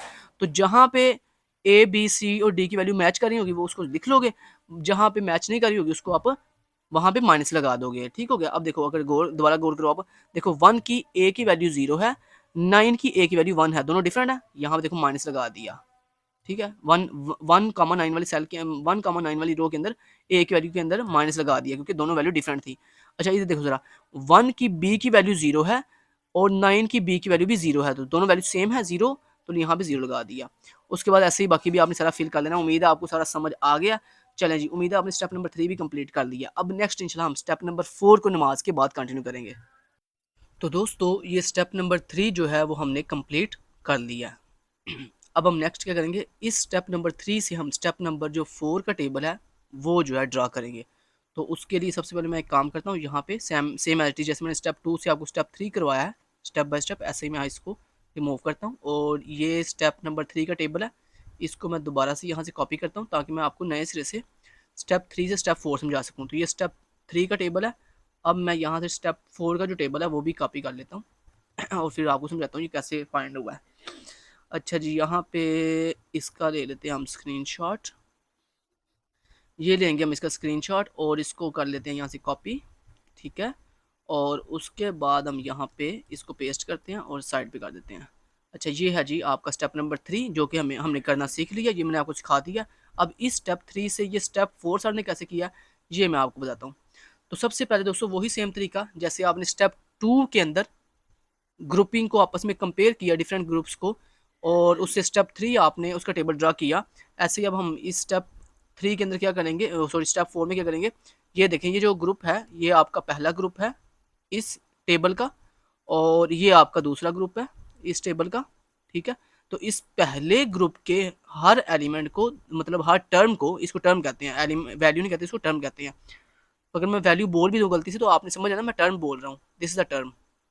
अच्छा जी, तो इस पहले ग्रुप की हर टर्म को दूसरे ग्रुप की हर टर्म के साथ कंपेयर करेंगे बारी बारी।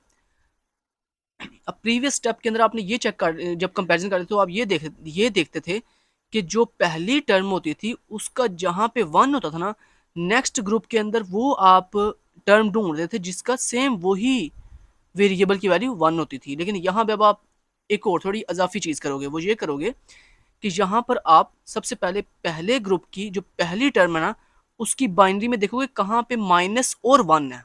प्रीवियस स्टेप में आप सिर्फ 1 देखते थे, यहाँ पे आपने एक जो इजाफी चीज़ करनी है वो ये करनी है कि इस पहले ग्रुप की पहली टर्म के अंदर कहाँ पे माइनस और 1 है। तो यहाँ पे देखें इस पहले ग्रुप की पहली टर्म 1,3 जो है 1,3 जो है इसकी सी की जो वैल्यू है वो माइनस है और डी की वैल्यू 1 है। तो अब आपने इस 1,3 को जो है कंपेयर करना है इस सेकंड ग्रुप की तमाम टर्म्स के साथ बारी बारी। लेकिन कंपेयर कैसे करना है कि इसकी 1,3 की सी की वैल्यू कॉमा है माइनस है और डी की वैल्यू 1 है। अब आपने इस पूरे ग्रुप के अंदर वो वैल्यू ढूंढनी है, वो टर्म ढूंढनी है जिनकी सी की वैल्यू माइनस हो और डी की वैल्यू 1 हो। तो मुझे बताएं क्या यहाँ पे सी की वैल्यू माइनस है? नहीं। यहाँ पे है? नहीं। यहाँ पे है? नहीं। यहाँ पे है? नहीं। यहाँ पे है? यस है। और साथ ही साथ सी की वैल्यू माइनस तो मिल गई लेकिन डी की वैल्यू 1 भी हो, तो ये देखो डी की वैल्यू 1। तो ये देखो यहाँ पे 1,3 की सी की वैल्यू 1 और डी की वैल्यू 1 सॉरी माइनस और 1। और यहाँ पर देखें, यहाँ पे इस सेकंड ग्रुप के अंदर हम 9 और 11 की अगर वैल्यू बाइनरी देखें तो इसके अंदर से देखें सी की वैल्यू माइनस और डी की वैल्यू 1, तो ये आपस में मैच कर गई हैं। तो अब आप इसको कैसे लिखोगे? नेक्स्ट जो आपने टेबल बनाया है उसकी मेन टर्म के अंदर आप इस तरह से लिखोगे 1,3 और ये जिसके साथ मैच किया 9, 11। तो ये आपने देखो इकट्ठे मिलाकर लिख दिया 1,3, 9, 11 के मतलब अगर इन चारों टर्म को देखें 1,3 और 9, 11 को देखें तो इनकी देखो ये माइनस माइनस मैच कर रहा है और ये 1, 1 मैच कर रहा है। चलें जी लिख लिया। चलें जी इसके ऊपर हम अभी टिक नहीं लगाएंगे क्योंकि अभी इसको बाकी नेक्स्ट भी कंपेयर करना है। अब देखो और अब देखो इसके बाद और कहाँ पे सी की वैल्यू माइनस और डी की वैल्यू 1 है। तो यहाँ पे देखो सी की वैल्यू माइनस नहीं है, यहाँ पे नहीं है, यहाँ पे है लेकिन डी की वैल्यू 1 नहीं है। लिहाजा अब देखो 1,3 जो है और किसी के साथ भी मैच नहीं कर रहा, तो यहाँ पे हमने टिक लगा दिया कि हमने 1,3 को कंपेयर कर लिया सबके साथ। अब हम क्या करेंगे 1,9 को पकड़ेंगे और इसको अब बारी बारी इस सेकंड ग्रुप की हर टर्म के साथ कंपेयर करेंगे। तो देखें 1,9 के अंदर ए की वैल्यू माइनस है क्योंकि हमने माइनस और 1 दोनों ढूंढने हैं सबसे पहले। तो जिस टर्म को पकड़ते हैं ना उसकी माइनस और 1 देखो कहाँ पे है, तो इसकी 1,9 की ए की वैल्यू माइनस है और डी की वैल्यू 1 है। अब आपने इस सेकंड ग्रुप के अंदर वो टर्म ढूंढनी है जिसकी ए की वैल्यू माइनस हो और डी की वैल्यू 1 हो। तो यहाँ पे देखें ए की वैल्यू माइनस है? नहीं। यहाँ पे ए की वैल्यू माइनस है? यस, ए की वैल्यू माइनस है और साथ ही साथ डी की वैल्यू भी क्या है? वो भी 1 है। तो ये हमें टर्म पहली मिल गई। तो इसका मतलब अब हम 1,9 को किसके साथ मैच करके लिख लिया हमने? 3 और 11 के साथ। तो यहाँ पे देखें 1,9, 3, 11। हमने अब नेक्स्ट एक और रो क्यों नहीं बनाई क्योंकि देखो 1,9 ये किसके साथ मैच कर किया? 3, 11 के साथ। तो अगर आप गौर करो दोस्तों ये देखो 1,9, 3, 11 इसकी अगर आप वो लिखो वैल्यूज लिखो तो कैसे लिखोगे आप? इस तरह से देखो 1,9 की आप देखोगे कहाँ पे आपको ना हम वैल्यू कैसे लिखते हैं बोला कि जहाँ पे वैल्यू डिफरेंट हो उसको जो है माइनस लिख देते हैं और जहाँ पे सेम हो उसको सेम एज इट इज लिख देते हैं। अब जरा गौर करो 1,9 के अंदर देखो ए की वैल्यू माइनस है जबकि 3,11 के अंदर जो हमारे पास, चलें उससे पहले मैं एक काम करता हूँ, उससे पहले इसकी वैल्यू भी हमने लिखी नहीं है। वो जो हमने पहला कॉम्बिनेशन लिखा था 1,3 और 9, 11 वाला, इसकी तो हमने वैल्यू लिखी नहीं। तो चलो उसकी पहले यहाँ पे वैल्यूज पुट कर देते हैं। तो देखो 1,3 की ए की वैल्यू 0 है और 9, 11 की ए की वैल्यू 1 है। तो वैल्यू क्या है? दोनों डिफरेंट है। इसकी ए की वैल्यू 0, यहाँ पे 1, तो डिफरेंट वैल्यू। तो यहाँ पे देखो माइनस लगा दिया उसने, देख रहे हो माइनस लगा दिया यहाँ पे। ओके जी, उसके बाद बी को देखो 1,3 और 9, 11 के अंदर आप देखो बी की वैल्यू क्या है? तो यहाँ पे बी की वैल्यू 0 है, यहाँ पे जो बी की वैल्यू है वो भी 0 है। तो दोनों वैल्यू क्या कर रही है? मैच कर रही है। तो हमने बी की जगह पे 0 लगा दिया। ठीक है, उसके बाद देखें सी की वैल्यू चेक करें 1,3 के अंदर सी की वैल्यू माइनस है और 9, 11 के अंदर सी की वैल्यू माइनस है। तो यहाँ पे देखें माइनस लगा दिया सी के अंदर। ठीक है, उसके बाद 1,3 के अंदर डी की वैल्यू 1 है और 9,11 के अंदर भी डी की वैल्यू 1 है, तो हम वैल्यू सेम है तो यहाँ पे देखो 1 लगा दिया। ठीक है, समझ आ गई। उसके बाद नेक्स्ट देखो, नेक्स्ट अब हमने 1,9 को मैच किया है किसके साथ, 1,3,11 के साथ। ये दोनों मैच कर रहे हैं क्योंकि इसकी भी ए की वैल्यू माइनस है और इसकी भी ए की वैल्यू माइनस है, इसकी भी डी की वैल्यू 1 है और इसकी भी डी की वैल्यू 1 है। तो अब इनके जरा वो लिखो, बाइनरी लिखो जरा इसकी। तो देखो अब आपने किसको किसको देखना है, 1,9 और 3,11 को देखो जरा गौर से। तो इसकी ए की वैल्यू माइनस और इसकी भी ए की वैल्यू माइनस, तो इसका मतलब क्या आ जाएगा जवाब माइनस। ठीक है, उसके बाद नेक्स्ट देखो, इसकी भी बी की वैल्यू 0 और इसकी भी बी की वैल्यू 0, तो जवाब क्या आ जाएगा यहाँ पे 0। उसके बाद देखो नेक्स्ट 1,9 की सी की वैल्यू 0 है जबकि 3,11 की सी की वैल्यू 1 है, तो वैल्यू क्या डिफरेंट है, तो क्या लगाएंगे, माइनस लगाएंगे। ठीक है, उसके बाद देखो 1,9 की डी की वैल्यू 1 है जबकि 3,11 की भी डी की वैल्यू 1 है, दोनों वैल्यू क्या है, सेम है। तो यहाँ पे क्या लिख देंगे, 1 लिख देंगे। वैल्यू सेम हो तो वही सेम वैल्यू लिख देते हैं, अगर वैल्यू डिफरेंट हो तो फिर माइनस लगाते हैं। अब अगर दोस्तों आप गौर करो, देखो 1,3,9,11 की वैल्यू क्या आई थी, -0 -1, और जो हमने नेक्स्ट टर्म बनाई है, क्रिएट किया है 1,9,3,11, उसका भी आंसर क्या है, -0 -1, तो -0 -1 ऑलरेडी एग्जिस्ट कर रहा है। तो दोस्तों अगर आपकी जो नेक्स्ट टर्म आप बनाते हो कंपैरिजन करके जो बनाते हो, अगर उसका आंसर हमारे पास पहले से मौजूद हो इस स्टेप 4 के टेबल के अंदर, तो फिर आपने उसको दोबारा एंटर नहीं करना। यही वजह देखें यहाँ पे आपको इस टर्म के बाद 1,9,3,11 की टर्म दिखाई नहीं दे रही। समझ आएगी बात की, ये चीज़ है इसलिए। ठीक है, चलें, तो इसका मतलब हम इसको ऐड नहीं करेंगे क्योंकि ये हमारे पास ऑलरेडी आंसर एग्जिस्ट कर रहा है, तो हम इसको छोड़ देंगे ऐसे ही। अब हम नेक्स्ट देखेंगे।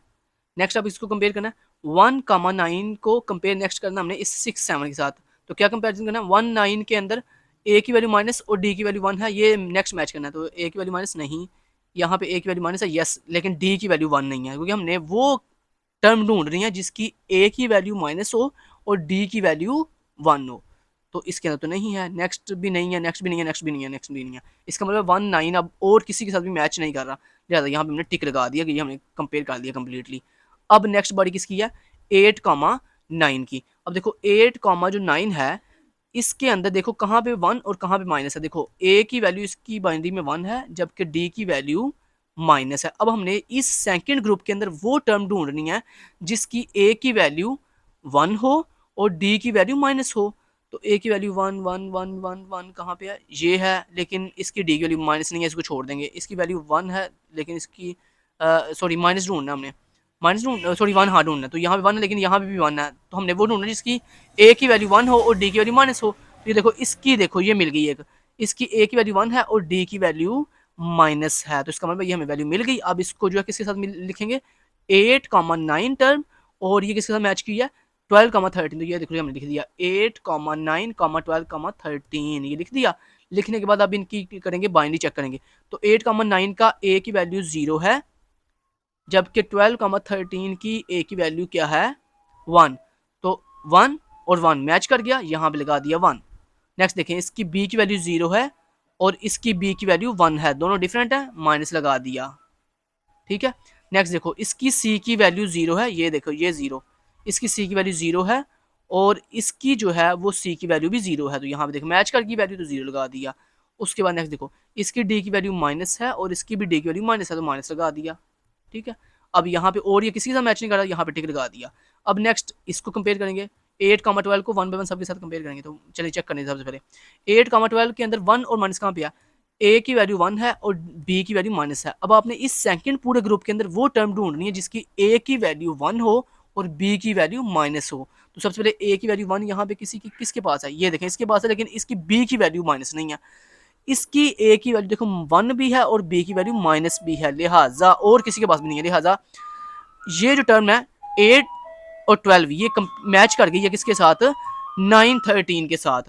और लेकिन इसके अंदर अगर आप गौर करो तो दोस्तों ये वाली सेम वैल्यू हमारे पास पहले से मौजूद है। ये देखो हमारे पास 9 क्या चीज़ है, 8,12 और यहाँ पे क्या 9,13 9,13 9,13 और अगर आप गौर करो देखो इसका जो आंसर आएगा ना वो आपका यहाँ पे देखें पहले से एग्जिस्ट करके दिखाऊं प्रूफ। ये देखो जरा 8, 12 का अगर आप आंसर चेक करो तो इसका आंसर बन रहा है। देखो यहाँ पे इसकी ए की वैल्यू 1 है और यहाँ पे देखो वैल्यू 1 है ए की, तो 1 आ जाएगा। उसके बाद 8, 12 की बी की वैल्यू माइनस है और 9, 13 की बी की वैल्यू भी माइनस है, तो यहाँ पे आ जाएगा माइनस। ठीक है, उसके बाद नेक्स्ट देखें 8, 12 की बी सी की वैल्यू 0 है, जबकि यहाँ पे 9, 13 की जो सी की वैल्यू है वो भी 0 है, तो यहाँ पे आ जाएगा 0। उसके बाद देखें 8, 12 की डी की वैल्यू 0 है, जबकि 9, 13 की डी की वैल्यू 1 है, दोनों वैल्यू डिफरेंट है, तो क्या आ जाएगा माइनस आ जाएगा। तो देखो 1 माइनस 0 माइनस, देखो 1 माइनस 0 माइनस एग्जिस्ट कर रहा है, लिहाजा इसको हम ऐड मजीद नहीं करेंगे, लिहाजा ये भी टर्म आपकी डिस्कार्ड हो जाएगी। ठीक है, इसको भी मजीद ऐड नहीं करेंगे, तो इसके ऊपर भी ऐसे टिक लगा दिया कि ये भी कंप्लीट हो गया। अब चलें पहले ग्रुप को दूसरे ग्रुप के साथ कंपेयर कर दिया। चलें जी, अब हम क्या करेंगे, इस सेकंड ग्रुप को इस अपने थर्ड ग्रुप की वैल्यू के साथ 1 बाय 1 कंपेयर करेंगे, और सेम वही तरीका जैसे मैंने अभी आपको कंपेरिजन करके दिखाया। अब क्या करेंगे, अब इस सेकंड ग्रुप की पहली वैल्यू को पकड़ेंगे जो कि क्या है जी 3,7, इसको कंपेयर करेंगे, लेकिन इसको कंपेयर थर्ड ग्रुप की हर टर्म के साथ करेंगे। लेकिन उससे पहले ये देखें कि 3,7 के अंदर 1 और माइनस कहाँ पे आ। देखो इसके बी की वैल्यू माइनस है और सी और डी की वैल्यू 1 1 है। अब आपने नेक्स्ट ग्रुप के अंदर वो वैल्यू ढूंढनी है जिनकी बी की वैल्यू माइनस हो और सी डी की वैल्यू 1 1 हो। तो -1 1 नहीं, ये देखो मिल गया -1 1, तो ये मिल गई, मतलब ये टर्म मिल गई हमें। तो इसका मतलब है और किसी जगह पे है -1 1, ये माइनस नहीं, ये भी नहीं है। ओके, तो यानी हमें टर्म मिल गई 3,7 और 11,15, 3,7 और 11,15, ये मिल गई टर्म। अब इस टर्म की आप पहले बाइनरी लिखो, फिर उसको यहाँ पे ऐड करना।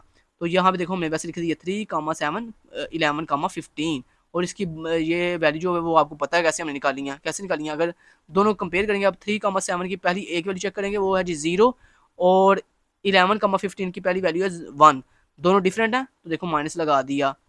तो सेम ऐसे ही आप बी की वैल्यू चेक करो, तो बी की वैल्यू यहाँ पे माइनस है, यहाँ पे बी की वैल्यू भी माइनस है, तो माइनस लगा दिया। सेम वैल्यू है तो माइनस लगा दिया। तो वैल्यू तो ये तो आपको समझ आ ही गई है। अगर कंपैरिजन करने के बाद ए बी सी डी की वैल्यू सेम हो दोनों टर्म की, तो same as it is value देते हैं, अगर डिफरेंट हो तो माइनस लगा देते हैं, तो वही सेम चीज़ है।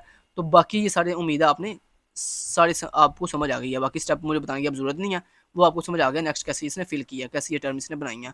और अगर जो टर्म आपकी मैच करती है और उस टर्म को यहाँ पे लिखने से पहले एक दफ़ा वेरीफाई कर दिया करो कि वो टर्म का आंसर हमारे पास पहले से मौजूद तो नहीं है। अगर वो पहले से मौजूद हो तो फिर उसको दोबारा ऐड नहीं करते। तो ये जनाब इस तरह हमने स्टेप नंबर 4 जो है वो सॉल्व कर लिया है। तो ये हमारे स्टेप नंबर 4 का आंसर है। अब इस स्टेप 4 से आपने स्टेप 5 सॉल्व करना जो कि लास्ट स्टेप है। तो स्टेप 5 कैसे आप सॉल्व करोगे उसके लिए सबसे पहले मैं एक काम करता हूँ, यहाँ पे इसको अब पूरा रिमूव करता हूँ। अब मुझे स्टेप 4 चाहिए सबसे पहले, तो ये स्टेप 4 का टेबल है। ठीक है, इसको मैं यहाँ पे ऐड कर लेता हूँ, और इसके साथ मुझे चाहिए अब स्टेप 5 का टेबल। तो स्टेप 5 का टेबल ये है, तो इस स्टेप 5 का टेबल को मैं पिक कर लेता हूँ यहाँ से। तो इसको मैं यहाँ से पिक करने के लिए मैं यहाँ पे जाता हूँ, इसका स्क्रीनशॉट ले लेता हूँ सॉरी, और यहाँ पे इसको कॉपी पेस्ट कर लेते हैं। ये कॉपी पेस्ट कर दिया हमने। ठीक है जी, अच्छा जी, अब ज़रा गौर करें। अब इस स्टेप 4 से हमने स्टेप 5 कैसे निकाला है वो आपको बता देता हूँ। उसके लिए सबसे पहले दोस्तों आपने ये स्टेप 5 का टेबल कैसे बनाया, उसके लिए ये देखें, ये जो ऊपर 1 3 6 7 8 9 ये वाला कैसे आया। ये जो मैं क्वेश्चन गिवन था ना, वो जो स्टार्टिंग में हमें क्वेश्चन गिवन था मिन टर्म वाला, कौन सा वाला मैं आपको दिखाऊँ, कौन सा, ये वाला, ये जो आपको क्वेश्चन गिवन था, इस क्वेश्चन के अंदर ये जो आपको टर्म दी गई थी ना 1 3 6 7 8 9, ये बेसिकली हमने लिखनी है। स्टेप 5 के अंदर आप ये करते हो कि उतने कॉलम बनाओगे जितने कॉलम के जितनी आपको मिन टर्म गिवन थी। तो यहाँ पे देखो 1 3 6 7 8 9 11 12 13 14 एंड 15, तो ये देखो हम लिख दिया। पहला कॉलम छोड़ देना आपने, नेक्स्ट कॉलम से स्टार्ट करना, 1 3 6 7 8 9 11 12 13 14 एंड 15, लिख ली वैल्यूज। अच्छा, ये इनका ऊपर आ गया, ये कैसे आई हैं। उसके बाद ये जो लिखा हमने ये रो कैसे हमने बनाई है, तो उसके लिए ज़रा गौर से सुनिएगा। अब देखो सबसे पहले इस टर्म को पकड़ो, ये पहली टर्म को पकड़ो। इस पहली टर्म के अंदर देखो ए की वैल्यू माइनस है, तो उसको छोड़ दो, जिसकी वैल्यू होगी ना माइनस उसको छोड़ देना आपने। ठीक है, ए की वैल्यू माइनस है, छोड़ दिया इसको। बी की वैल्यू क्या 0, तो जिसकी वैल्यू 0 या 1 होगी ना उसको लिख लेना यहाँ पे आपने, यहाँ पे उसी सेम रो के अंदर। देखो पहली रो है ना, तो पहली सेम रो के अंदर हमने क्या लिखा, बी लिख दिया। देखो बी की वैल्यू 0 तो बी लिख दिया। चलें जी, और बी की वैल्यू चूंकि जीरो थी इसलिए बी के ऊपर देखें बार आ गया, क्योंकि अगर वैल्यू आपको ना मेन टर्म के अंदर जीरो हो तो बार आता है, अगर वन हो तो बार नहीं आता। अच्छा जी, नेक्स्ट नेक्स्ट सी की वैल्यू माइनस, तो हमने सी को यहाँ पे ऐड नहीं दिखा नहीं है, क्योंकि जिसकी वैल्यू माइनस है उसको नहीं दिखना। अच्छा नेक्स्ट डी, डी की वैल्यू वन, तो डी को दिखा, लेकिन डी की वैल्यू चूंकि वन थी उसके ऊपर बार नहीं लगाया। नेक्स्ट अब इस रो की बारी, अब इस रो के अंदर देखें ए की वैल्यू ए को लिखेंगे और सी को लिखेंगे, क्योंकि बी और डी को निगलेक्ट कर देंगे क्योंकि उसकी वैल्यू माइनस माइनस है। तो ए और सी को लिख दिया, ये देखें ए और सी को लिख दिया, इस रो के सेकंड रो के अंदर ए और सी लिख दिया। अब ए के ऊपर बार नहीं लगाएंगे क्योंकि ए की वैल्यू वन थी, और सी के ऊपर बार लगाएंगे क्योंकि सी की वैल्यू जीरो थी, देखो सी के ऊपर बार लग गया। अब नेक्स्ट इस रो की बारी, और ये इसका आंसर लिखा हुआ है, ये कैसे हम लिखा है ये देखें, यहाँ पे देखें ए और बी नहीं लिखेंगे क्योंकि यहाँ पे माइनस माइनस है। अब सी और डी की वैल्यू वन वन है, तो देखो सी और डी हम लिख दिया, सी और डी, और दोनों की वैल्यू वन वन थी इसलिए ऊपर बार नहीं लगाया, तो सी और डी लिख दिया।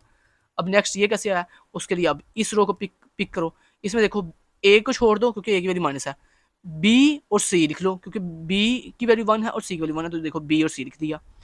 नेक्स्ट डी को छोड़ दो क्योंकि डी की वैल्यू माइनस थी। नेक्स्ट आगे देखो इस रो में, अब देखो इस रो में ए की वैल्यू वन है और डी की वैल्यू वन है, बाकी बी और सी को छोड़ दो क्योंकि उसकी वैल्यू माइनस माइनस है, तो ए और डी लिख लो, ये देखो ए डी लिख लिया।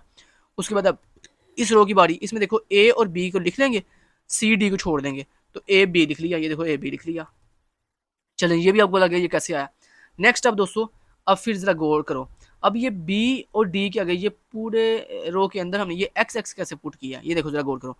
इस फर्स्ट रो के अंदर आपके पास ये जो टर्म है ये इसके नंबर क्या क्या है, इसके नंबर है 1 3 9 11।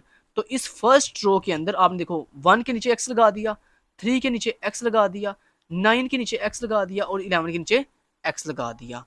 तो यानी फर्स्ट रो के अंदर जो आपके पास ये नंबर ऑफ टर्म्स थी, इन टर्म्स के नंबर्स के नीचे मतलब कॉलम्स के नीचे ये टर्म्स का जो सा कॉलम का नंबर होगा उसके नीचे एक्स लगा दो। तो 1 3 9 11 के नीचे एक्स लगा दो, देखो 1 के नीचे एक्स, 3 के नीचे एक्स और 9 के नीचे और 11 के नीचे एक्स। नेक्स्ट अब इस रो की बारी, इस रो के अंदर सेकंड रो के अंदर टर्म क्या थी 8 9 12 13। तो देखो इस सेकंड रो के अंदर देखो 8 के नीचे एक्स, 9 के नीचे एक्स, 12 के नीचे एक्स और 13 के नीचे एक्स लगा दिया। नेक्स्ट अब इस थर्ड रो की बारी, इस थर्ड रो के अंदर अब जो टर्म गिवन है ना इस टर्म के कॉलम के नीचे जाके एक्स एक्स लगा दो, देखो 3 7 11 और 15 इनके नीचे एक्स लगा दो। 3 के नीचे देखो एक्स लगा दिया और 7 के नीचे देखो एक्स लगा दिया उस रो के अंदर, और देखो नेक्स्ट 11 के नीचे एक्स लगाया ये देखें, और उसके बाद 15 के नीचे देखें एक्स लगा दिया। ठीक है, ऐसे ही आपने सारी मुझे उम्मीद है आपको ये भी समझ आ गई है कि ये हमने अब वन वन रो पकड़ते जाओ और उसकी जो जो टर्म है उस टर्म के वाले कॉलम के नीचे जाके एक्स लगाते जाओ। जब ये कर लेना उसके बाद फिर नेक्स्ट ये देखते हैं, अब आपने दोस्तों वो कॉलम ढूंढने हैं जिन कॉलम के अंदर सिर्फ एक ही एक्स है। अब देखो इस ये जो पहला कॉलम है जिसकी वैल्यू 1 है, जिसके ऊपर वैल्यू 1 है, इसके अंदर कितने कितने एक्स हैं, सिर्फ एक ही एक्स है, तो इसको हाईलाइट कर लो। इस कॉलम 3 वाले के अंदर कितने एक्स है, 2 हैं, इसको छोड़ दो। 6 के अंदर एक ही एक्स है, इसको हाईलाइट कर लो। मतलब जिस कॉलम के अंदर एक एक्स सिंगल एक्स होगा ना उसको हाईलाइट कर लो। 7 के अंदर एक एक्स नहीं है, इसको छोड़ दो। 8 के अंदर एक एक्स है, इसको हाईलाइट कर लो। ओके जी, 9 के अंदर नहीं है एक एक्स, 11 के अंदर भी नहीं है एक एक्स, नेक्स्ट किसी के अंदर भी एक एक्स नहीं है, इसको छोड़ दिया। अब जिस जिस रो के अंदर आपने एक्स को हाईलाइट किया ना, जिस जिस रो के, अब देखो सबसे पहले इस एक्स को हाईलाइट किया, तो इस एक्स के अकॉर्डिंग देखो इसकी एक्सप्रेशन क्या लिखी हुई है, बी बार डी, तो यहाँ पे लिख लो बी बार डी। नेक्स्ट देखो नेक्स्ट एक्स ये हमने हाईलाइट किया, तो इसके अकॉर्डिंग हमारी जो एक्सप्रेशन है वो ये है ए सी बार, तो यहाँ पहले लगाते हैं प्लस, उसके बाद ए सी का बार। नेक्स्ट हमने एक्स कौन सा हाईलाइट किया, ये वाला, तो इसके अकॉर्डिंग देखो ये एक्सप्रेशन है बी सी, तो यहाँ पर लिख लो प्लस बी और सी। ठीक है, तो ये दोस्तों हमारा क्या आ गया, फाइनल आंसर आ गया है। ठीक है, तो इस तरह हम जो है ना फाइनल जो एक्सप्रेशन है वो निकालते हैं क्वीन एमसीक्यूज के मेथड के थ्रू। काफ़ी लंबा मेथड था लेकिन जो है ना वो आपको उम्मीद है समझ आ गई होगी। फिर भी अगर कोई कन्फ्यूजन हो तो पूछ लीजिएगा। ठीक है, अब इसी को करने का एक शॉर्टकट मेथड भी है, वो अब एग्जाम्पल नंबर 2 में सर ने दिखाया हुआ है। तो एग्जाम्पल नंबर 2 में फटाफट से आपको बस वो समझाता हूँ, बाकी सारा आपको पता है। एग्जाम्पल नंबर 2 पे चलते हैं। ये है दोस्तों हमारे पास एग्जाम्पल नंबर 2, इसके अंदर गौर करें। ये देखें, सबसे पहले ये हमारे पास सर ने एक हमें टर्म गिवन कैनोनिकल सम दिया हुआ है। इसके अकॉर्डिंग हमने जो है ना इसको सिंप्लीफाई करना है, लेकिन यूज़ करना है क्वीन एमसीक्यूज के मेथड। अब क्वीन एमसी क्रूस्कुलर जो मेथड है इसको हम सेकंड मेथड के थ्रू सॉल्व करेंगे, मतलब इसका दूसरा तरीका भी है इसको सॉल्व करने का। ये जो पहला आपने तरीका किया ना, ये बहुत ज़्यादा लेंथी है, और आपके पास चॉइस पेपर में अगर ये अनलकीली आ जाता है तो आपके पास चॉइस होगी, आप इस पहले वाले मेथड के थ्रू कर लो या सेकंड वाले इसके मेथड के थ्रू कर लो। तो सेकंड वाला मेथड क्या कहता है, सबसे पहले तो 200 स्टेप नंबर 1 तो सेम वैसे ही करोगे ना, क्या कैसे बोला, सबसे पहले मिन टर्म लिखोगे आप, जो आपको मिन टर्म गिवन है 1 5 6 7 11 12 13 15, तो ये लिख ली 1 5 6 7 11 12 13 15। उसके बाद कितने वेरिएबल है, A B C D 4 variable है, तो लिख लिए A B C D 4 column बना लिए। अब इनके नीचे 1 बाय 1 इनकी बाइनरी पुट कर दो, 1 की ये बाइनरी है, ये फिर 5 की बाइनरी, 6 की बाइनरी, 7 की बाइनरी, 11 की बाइनरी, 12 की बाइनरी की हुई है, 13 की एंड 15 की बाइनरी की हुई है। नेक्स्ट देखो, नेक्स्ट अब इस स्टेप से हमने इस स्टेप पे कैसे जाएंगे, वही सेम तरीका, सबसे पहले इस पूरे टेबल के अंदर वो टर्म ढूंढेंगे जिस टर्म के अंदर कोई भी वन नहीं है। देखो अगर हम इस पहले टर्म की बात करें तो इसमें भी एक वन है, इसमें भी एक वन है, मतलब यहाँ पे कोई भी ऐसी टर्म नहीं है, कोई भी ऐसी मेन टर्म नहीं है जिसकी बाइनरी के अंदर कोई भी वंस ना हो। अब आपने वो ग्रुप यहाँ पे क्रिएट करना है जिसकी मेन टर्म के अंदर सिर्फ ओनली एक ही वन है। तो यहाँ पे देखो इसके अंदर एक वन है, उसके बाद नेक्स्ट किसी के अंदर भी एक वन नहीं है, लिहाजा इस वन को हमने पहले ग्रुप में लिख दिया। तो देखो ग्रुप नंबर 1 में हमने 1 लिख दिया, ठीक है, लगा दिया। अब ये ग्रुप यहाँ पे खत्म हो गया। अब नेक्स्ट सेकंड ग्रुप वो बनेगा जिसके अंदर वो टर्म आएंगी, मेन टर्म वो आएंगी जिसके अंदर नंबर ऑफ वंस कितने हों, 2 हों। तो यहाँ पे देखो इसके अंदर भी नंबर ऑफ वंस 2 हैं, तो यहाँ पे 5 देखो लिख दिया, पहली मेन टर्म आ गई 5। उसके बाद नेक्स्ट किसके पास 2 वन है, इसके पास भी 2 वन है, तो ये क्या 6 है, तो 6 के अंदर 6 लिख दिया। उसके बाद नेक्स्ट किसके पास 2 वंस हैं, तो इसके पास 12 के पास, तो ये देखो 12 लिख दिया, ग्रुप खत्म हो गया, और किसी के पास भी 2 वंस नहीं है। अब तीसरे ग्रुप में वो मेन टर्म लिखेंगे जिनके पास 3 नंबर ऑफ वंस हैं। तो यहाँ पे देखो 3 वंस किसके पास है, ये 7 के पास है, तो 7 लिख लिया। उसके बाद 11 के पास है, तो 11 लिख लिया। उसके बाद 13 के पास है, तो 13 लिख दिया। तो ये भी ग्रुप खत्म, 3 वंस वाला भी। अब चौथा ग्रुप वो बनेगा जिसके पास वो मिन टर्म आएंगी जिसके पास जिनकी बाइनरी में 4 नंबर ऑफ वंस हैं। तो यहाँ पे सिर्फ 15 के पास 4 वंस हैं, तो यहाँ पे देखो 15 लिख दिया। चैलेंज ये इतना आपने कर दिया, ये आपको सारा आ गया। उसके बाद इनके आगे ये जो बाइनरी है ये सेम एज इट इज़ यहाँ से उठा, सेम डिटो का भी यहाँ से उठा के यहाँ लिख दिया। 1 की बाइनरी ये उसके आगे लिख दिया, फिर ये आगे 5 की बाइनरी, 6 की बाइनरी और 12 की बाइनरी लिख दिया। बाकी सारा कुछ वैसे ही है। अच्छा जी, अब दोस्तों इस टेबल से नेक्स्ट देखें ज़रा, इस सेकंड स्टेप से हमें थर्ड स्टेप पे जाना है। तो थर्ड स्टेप पे अब जब जाएंगे तो वो कैसे करेंगे, वो थोड़ा शॉर्टकट है, तो वो मैं आपको फटाफट से बता देता हूँ। यहाँ पे करते हैं जी, हम MS पेंट पे इसको सॉल्व करेंगे दोबारा से। तो उम्मीद है आपको पिछले मेथड की समझ आ गई होगी। अब मैं यहाँ पे चलता हूँ पहले यहाँ पर, और यहाँ पर आकर इसका पहले ले लेता हूँ स्क्रीनशॉट। तो यहाँ पर इसका मैं ले लेता हूँ स्क्रीनशॉट। ठीक है जी, इसको कॉपी करते हैं और पेंट पे आते हैं, यहाँ पे पेस्ट कर देते हैं। ले जी, ये स्टेप नंबर 2 है। स्टेप नंबर 3 का टेबल ले लेते हैं पहले। स्टेप नंबर चलते हैं जी 3 के ऊपर। ये है स्टेप नंबर हमारे पास 3। इसके अंदर आप इसका ले लो स्क्रीनशॉट, ये इसका स्क्रीनशॉट ले लिया, कॉपी कर लो, यहाँ पेस्ट कर दो, इसको साइड पे कर दो थोड़ा सा। चलो जी कर दिया। अब यहाँ पे इसको मिनिमाइज़ कर दो। चलो अब इसको सॉल्व करते हैं। तो ये आपको स्टेप नंबर 2 का टेबल है, ये आपको मैंने सॉल्व करवा दिया, ये कैसे मैंने निकाला। अब ये स्टेप नंबर 3 सॉल्व करते हैं। इसको सर ने पीछे वाले मेथड से डिफरेंट किया है तरीके से। वो पिछले वाले मेथड में कुछ मतलब तरीका तो वही है कंपैरिजन का, लेकिन थोड़ा सा डिफरेंस किया यहाँ पे सर ने। ओहो, बंद इसको करना था, बंद उसको कर दिया गलती से, MS पेंट को दोबारा से ओपन करना पड़ेगा। MS पेंट, गलती से MS पेंट बंद कर दिया था मैंने। यहाँ पर इसको कॉपी करके यहाँ पेस्ट करते हैं, इसको थोड़ा सा साइड में कर देते हैं। ओके, और अभी हमें चाहिए स्टेप नंबर 3 का टेबल। तो स्टेप नंबर 3 के टेबल को कॉपी करते हैं। तो स्टेप नंबर 3 का जो टेबल है ये है, इसको कॉपी करते हैं यहाँ से ऐसे, और कॉपी करके पेंट पे पेस्ट कर देते हैं। ये आ गया यहाँ पे, ठीक है। ओके जी। चलिए आप समझिए ज़रा गौर से। अब देखें, सबसे पहले कंपैरिजन करेंगे, कैसे बना कंपैरिजन करते हैं। देखो पहले ये पहला ग्रुप है और ये दूसरा ग्रुप है, इतना इतना। अब पहले ग्रुप की हर टर्म को दूसरे ग्रुप की हर मिन टर्म से कंपेयर करेंगे। अब कंपेयर कैसे करते हैं वो आपको पता है। सबसे पहले पहले ग्रुप की इस पहली टर्म को पकड़ेंगे और इसके अंदर बाइनरी में देखेंगे कहाँ पे वन कहाँ पे है। तो ये देखो इसकी डी की जो वैल्यू है वो 1 है।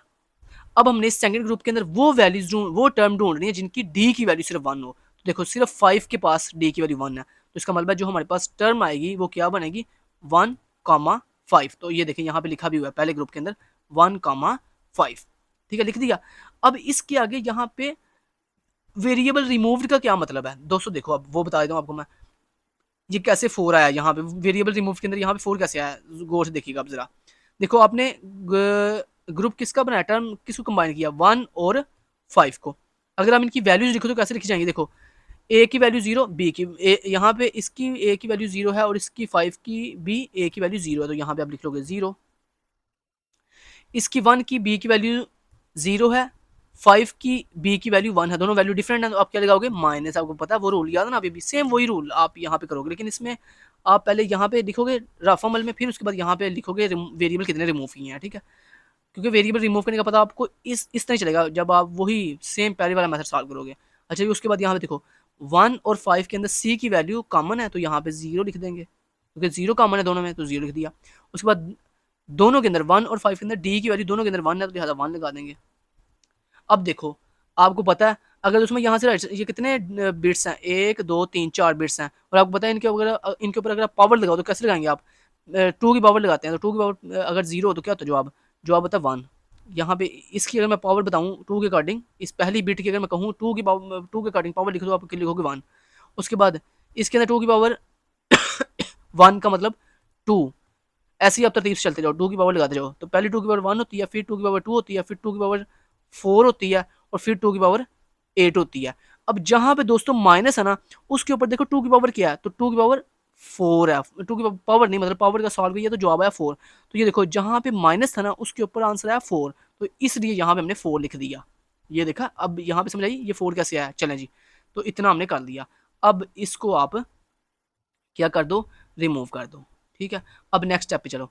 अब पहले ग्रुप के अंदर सिर्फ एक ही टर्म थी और उसको हमने कंपेयर किया तो हमारे पास आंसर आ गया, इसको हमने यूज़ कर लिया। अब नेक्स्ट स्टेप पे चलो जी। नेक्स्ट अब ये जो सेकंड ग्रुप है ये कंपेयर होगा इस थर्ड ग्रुप की हर टर्म के साथ, इसको इसके साथ कंपेयर करेंगे। तो अब सबसे पहले इस सेकंड ग्रुप के पहली वैल्यू पकड़ेंगे 5 और इसको कंपेयर करेंगे 7 के साथ। और कैसे कंपेयर करेंगे, देखेंगे सबसे पहले 5 के अंदर कहाँ कहाँ 1 है, तो बी और डी की वैल्यू 1 है। अब आपने इस थर्ड ग्रुप के अंदर वो टर्म ढूंढनी है जिनकी बी और डी की वैल्यू 1 हो। तो यहाँ पे देखो, यहाँ बी की वैल्यू 1 है, यहाँ पे भी डी की वैल्यू 1 है, तो इसका मतलब पहले में जो वैल्यू टर्म मिली है वो कौन सी है, 5,7। ठीक है, ये मिली है। उसके बाद और किसी के साथ ये मैच करिए, यस ये देखो यहाँ पे अगर गौर करो तो देखो यहाँ पे 13 की भी बी की वैल्यू 1 है और डी की वैल्यू भी 1 है, तो लिहाजा अब दूसरी टर्म बनेगी वो 5, क्या बनेगी 13 बनेगी। ठीक है, अब सबसे पहले 5 और 7 की बाइनरी लिखो क्या आएगी, तो 5 की ए की वैल्यू 0 है और 7 की ए की वैल्यू भी 0 है, तो जवाब इसके आगे आ जाएगा ए का 0। अब बी का आंसर क्या आएगा, बी का आंसर आएगा 5 के अंदर बी की वैल्यू है 1 और 7 के अंदर बी की वैल्यू है 1, दोनों की वैल्यू सेम है तो 1 आ गया।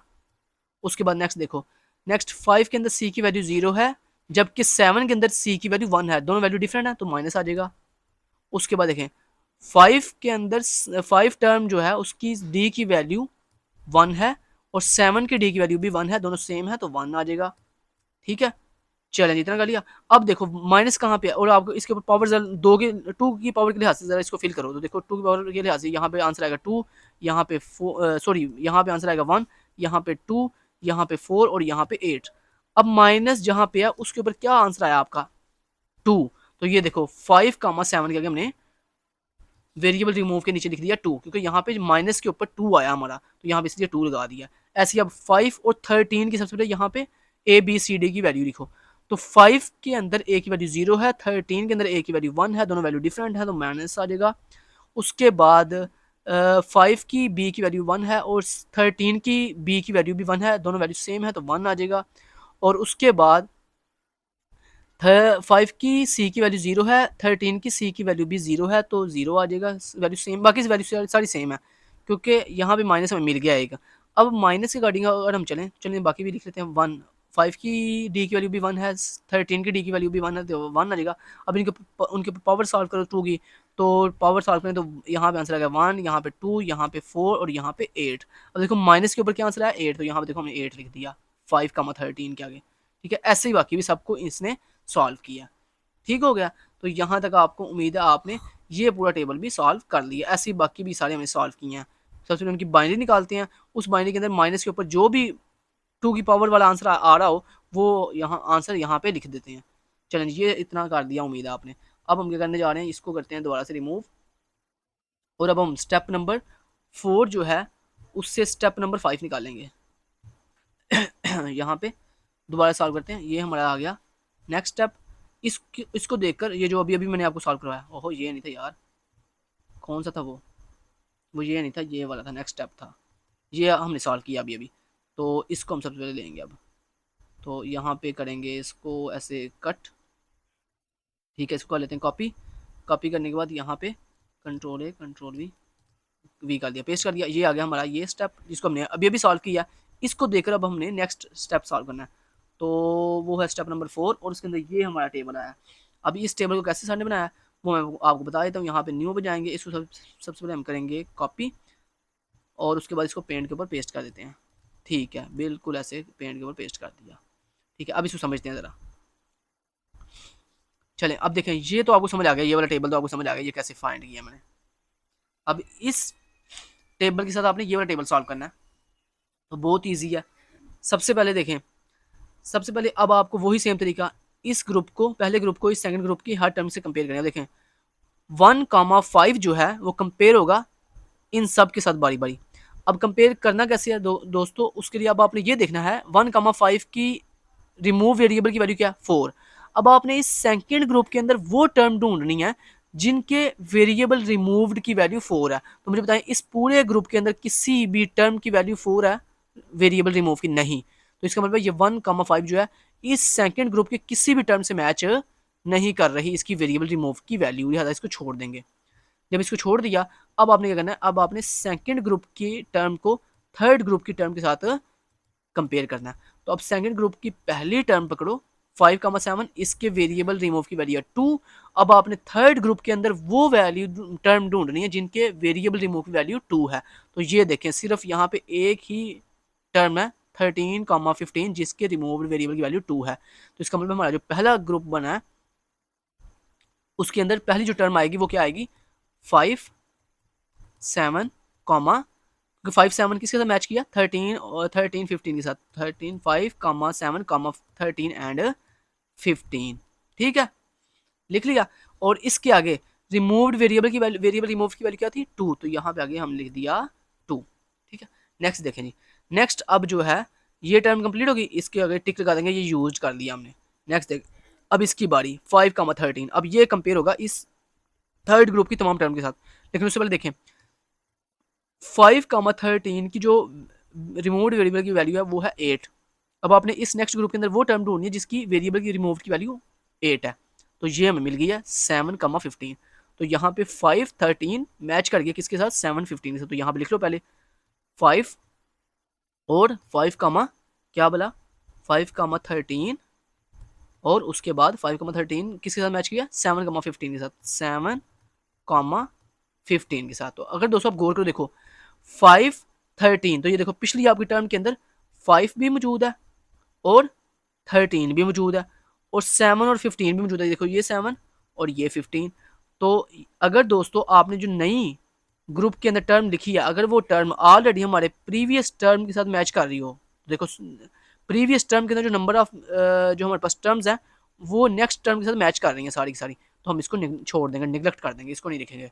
अब नेक्स्ट आप जो है ना 5, 13 कर दिया, इसके ऊपर टिक लगा देंगे, इसको यूज़ कर लिया। नेक्स्ट अब 6, 7 को देखेंगे, नेक्स्ट ग्रुप के साथ कंपेयर करेंगे, तो इसकी वेरिएबल रिमूव की वैल्यू 1। अब नेक्स्ट ग्रुप के अंदर किसी भी वैल्यू 1 नहीं है, लिहाजा इसको छोड़ देंगे, इसको हमने यूज़ नहीं किया क्योंकि ये यूज़ हो ही नहीं सकता, क्योंकि ये किसी के साथ मैच किया ही नहीं है, क्योंकि टिक टिक उसके साथ लगाते हैं जो किसी एक के साथ भी मैच कर जाए। चलें जी, उसके बाद 6, 7 को छोड़ दिया। उसके बाद 12, 13 को देखो, 12, 13 जो है वो भी किसी के साथ यहाँ मैच नहीं, उसकी वैल्यू भी 1 है, तो वो भी यहाँ पे किसी के साथ मैच नहीं कर रहा, ठीक है। जब नहीं कर रहा तो उसको यहाँ पे नहीं लिखेंगे, समझ आई बात की, ओके जी। लेकिन यहाँ पे देखो, यहाँ पे जब ये जो टर्म जिसको हमने नेगलेक्ट किया था तो उसकी वजह से आंसर क्या क्या आना था, अगर आप उसको नेगलेक्ट ना करो तो उसका आंसर क्या आना था 5, 13, 5, 13 और 7, 15 का वेरिएबल रिमूव की वैल्यू क्या थी 8। तो अगर इसको आप लिखते ऐसे तो इसका आंसर आना था 8। तो इसको हम नए सिरे से नहीं लिखेंगे क्योंकि ये हमारे पास सेम टर्म ऑलरेडी एग्जिस्ट कर रही है, लेकिन इसका ये जो आंसर था ना 8, इसको हम यहाँ पे 2 के आगे ऐसे कॉमा के आगे लिख देंगे। इसका मतलब ये है कि इस सेम टर्म के दो आंसर आएंगे, एक 2 आएगा और एक 8 आएगा। तो ये देखें यहाँ पे, इसलिए यहाँ पे गौर करो 5, 7, 13, 15 टर्म जो थी उनके अंदर दो आंसर आए, एक 2 और कॉमा 8। तो ये इस तरह से आया, ठीक है। निगलेक्ट नहीं करते, मतलब निगलेक्ट इस तरह से करते हैं टर्म नहीं नहीं लिखते। अगर मैच मतलब ये जो टर्म आपने निकाली है, अगर ये टर्म पहले से मौजूद हो तो उसको नए सिरे से नई रो में नहीं लिखते, लेकिन हाँ उसका जो आंसर होता है ना वो जिस जिस प्रीवियस टर्म के साथ मैच कर रहा हो ना उसके आगे कॉमा लगा के उसका आंसर लिख देते हैं। और यहाँ लिख देते हैं टर्म रिमूव्ड, वहां लिखा था वेरिएबल रिमूव्ड और यहाँ लिखते हैं टर्म रिमूव्ड, क्योंकि ये आपने टर्म रिमूव किया ना इसके अंदर। ठीक हो गया। तो ये इसका जनाब इस टेबल से हमने इसका ये आंसर निकाल लिया। ठीक है, अब नेक्स्ट टेबल की बात करते हैं। नेक्स्ट टेबल कौन सा जी जनाब, ये वाला। ये देखिए ये टेबल है, इसको पकड़ो और इसको अब सॉल्व करो।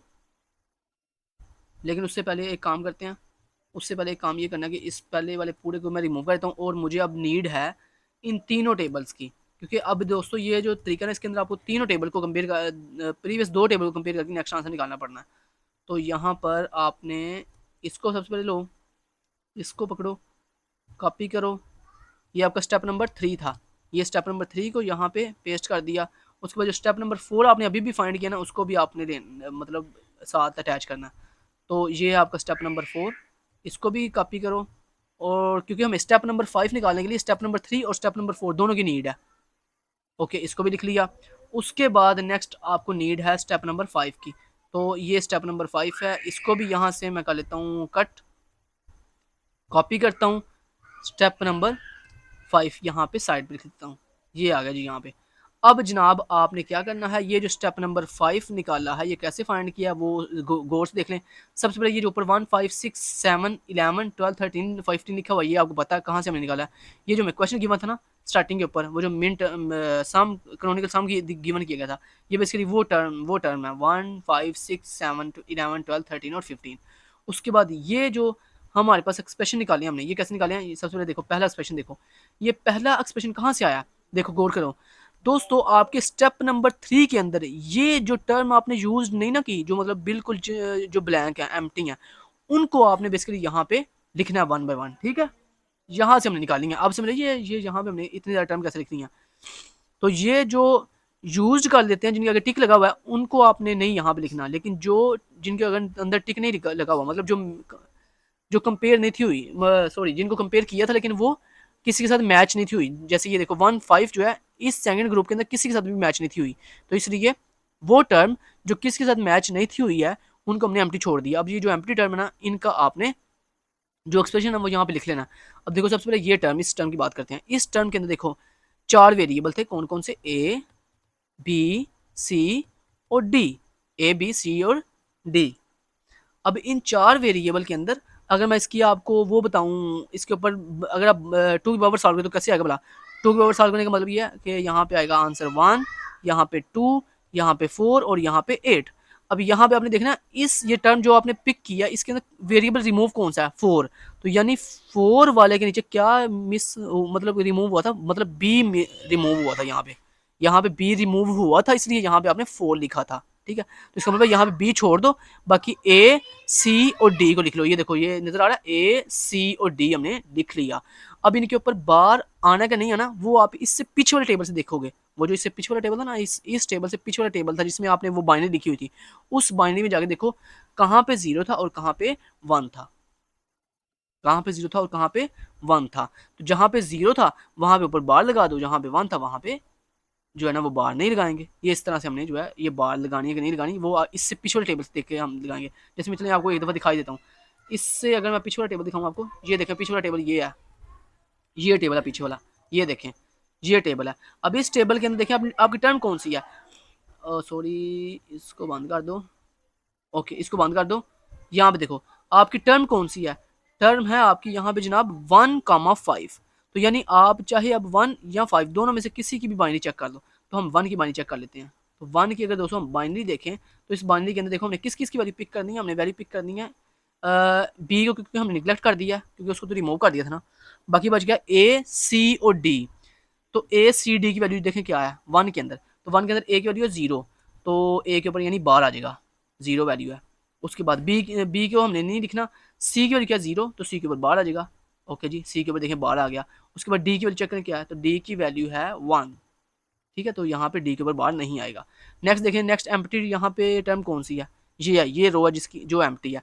अब इस रो के अंदर देखो, इस रो के अंदर देखो कि ये वो टर्म है जो किसी के साथ मैच नहीं थी हुई है, लिहाजा अब क्या करेंगे हम, इस टर्म के अकॉर्डिंग हम लिख लेंगे ए बी सी और डी, ये लिख लिया। अब आप देखो यहाँ पे रिमूव कौन सी टर्म हुई थी, वेरिएबल मतलब कौन सा रिमूव हुआ था, 1 वाला वेरिएबल रिमूव हुआ था। अब 1 वाला का मतलब क्या है, 1 यहाँ पे बाइनरी लिखो ऊपर 2 के अकॉर्डिंग 1 2 4 और 8। तो यहाँ पे देखें वैल्यू क्या लिखी हुई है रिमूव वेरिएबल के अंदर, यहाँ पे रिमूव वेरिएबल के अंदर वैल्यू लिखी हुई है 1, तो मतलब 1 वाला जो वेरिएबल है वो रिमूव कर दो, बाकी बच गया ए बी सी। तो ये देखो सेकंड रो के अंदर हमने लिख दिया ए बी और सी। अब इस ए बी सी की वैल्यू जो है वो आप चेक करो किसके अकॉर्डिंग, 6 या 7 के अकॉर्डिंग, तो वो आपकी मर्जी, आप चाहे 6 के अकॉर्डिंग देख लो या 7, दोनों के अकॉर्डिंग सेम आंसर आएगा, किसी भी एक के अकॉर्डिंग देख लो। अब देखो 6 के अकॉर्डिंग देख लेते हैं, तो 6 के अंदर हमने किस किस की वैल्यू देखनी है, ए बी और सी की, ए बी सी। देखो 6 के अंदर ए की वैल्यू 0, तो ए के ऊपर 12 आ जाएगा, ये देखो ए के ऊपर 12 आ गया। उसके बाद बी सी की वैल्यू क्या है, 6 के अंदर बी की वैल्यू भी 1 है, सी की वैल्यू भी 1 है, तो लिहाजा दोनों के ऊपर बार नहीं आएगा। ठीक हो गया, ये भी सॉल्व हो गया। अब नेक्स्ट इस रो की बारी। अब इस रो के अंदर ये आंसर कैसे आया, उसके लिए हम नेक्स्ट अब एम्प्टी रो चेक करेंगे। तो यहाँ पे ये अब नेक्स्ट एम्प्टी रो है, इस एम्प्टी रो के अंदर सबसे पहले इसको सॉल्व करने के लिए हम पहले लिख लेंगे ए बी सी और डी, इनके ऊपर 1 2 4 और 8 पावर लगा लो। जब पावर लगा लिया आपने, अब आप देखो यहाँ पे इस एम्प्टी जो आपने टर्म पिक किया इसके अंदर वेरिएबल कौन सा रिमूव हुआ था, 1 वाला, तो मतलब ये 1 है, मतलब लास्ट वाला। डी को छोड़ दो, मतलब B c A B C आ जाएगा। तो ये देखो ए बी सी आ गया। अब किसके ऊपर बार आएगा किसके ऊपर नहीं आएगा वो अब कैसे पता चलेगा, उसके लिए यही जो टर्म आपने पिक किया इस टर्म के अंदर देखो कौन कौन सी टर्म है, 12 और 13, तो लिहाजा आप 12 और 13 किसी की भी बाइनरी चेक कर लो। मैं 12 की बाइनरी चेक कर लेता हूँ, तो 12 की बाइनरी ये है, इसके अंदर आपने ए बी और सी की वैल्यू चेक करनी है। तो देखो ए की वैल्यू भी 1 है, बी की वैल्यू भी 1 है, सी की वैल्यू 0 है, मतलब ए के ऊपर बार नहीं आएगा, बी के ऊपर भी बार नहीं आएगा, सी के ऊपर बार आएगा।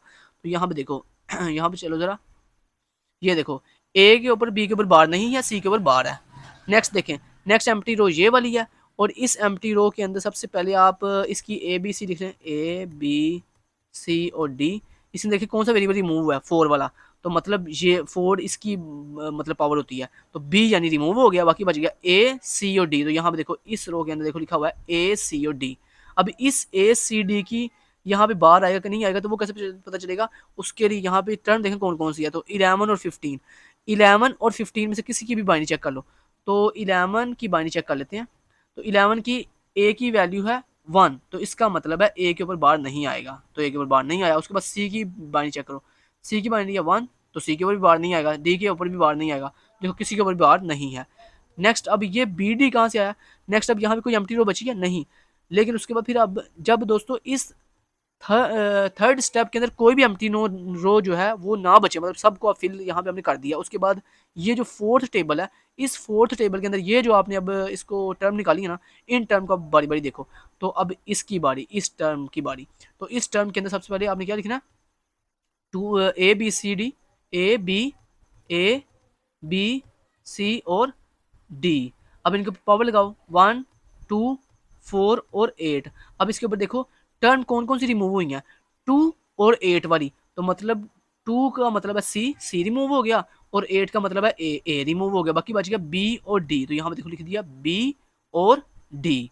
और उसके बाद इनके ऊपर बार आएगा कि नहीं आएगा वो कैसे पता चलेगा, उसके लिए आप सेम इसी रो के अंदर किसी भी एक टर्म को पिक कर लो, 5 7 13 और 15 में से किसी भी एक की बाइनरी चेक कर लो। तो 5 की बाइनरी चेक कर लेते हैं, तो 5 की बाइनरी में क्या चेक करना है, बी और डी की वैल्यू। 5 की बाइनरी के अंदर आपने बी और डी की वैल्यू चेक करनी है, बी की वैल्यू 1 है लिहाजा बार नहीं आएगा, डी की वैल्यू भी 1 है, बार नहीं आएगा। तो ये देखो बार नहीं है दोनों के ऊपर।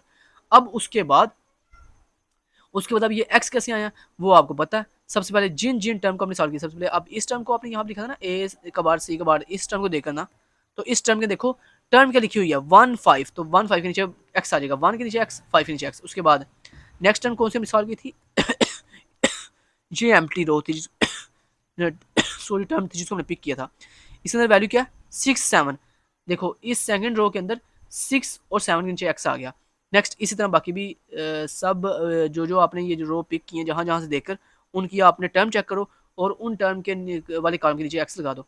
उसके बाद फिर आपको पता नेक्स्ट स्टेप में हम क्या करते हैं, नेक्स्ट जिन जिन कॉलम के अंदर सिंगल एक्स है उसको हाईलाइट कर लो। तो ये देखो यहाँ पे सिंगल एक्स है, इसको हाईलाइट कर लिया, यहाँ पे सिंगल एक्स को हाईलाइट कर लिया, यहाँ पे सिंगल एक्स है, इसको हाईलाइट कर लिया, उसके बाद यहाँ पे सिंगल एक्स है, इसको हाईलाइट कर दिया। तो जब ये हाईलाइटेशन कर लिया आपने, अब आपने ये आंसर कैसे लिखना है वो आपको पता है। जिस जिस हमने एक्स को हाईलाइट किया उसके सामने जो भी एक्सप्रेशन लिखी हुई है उसको लिखो, वन बाय वन लिखो। पहला ये हाईलाइट एक्स है, इसकी एक्सप्रेशन क्या है, ए का बार, सी का बार और डी आगे प्लस। उसके बाद नेक्स्ट ये एक्स है हाईलाइट, इसकी एक्सप्रेशन है ए बार बी सी, ए बार बी सी प्लस। नेक्स्ट ये एक्स है हाईलाइट, इसकी एक्सप्रेशन है ए बी सी का बार, ए बी सी का बार। उसके बाद नेक्स्ट ये एक्स है हाईलाइट, इसकी वैल्यू है A B c, a sorry plus a c और डी। लेकिन ये आपका फाइनल आंसर आ गया। तो ये था इसका second method, Quine McCluskey method.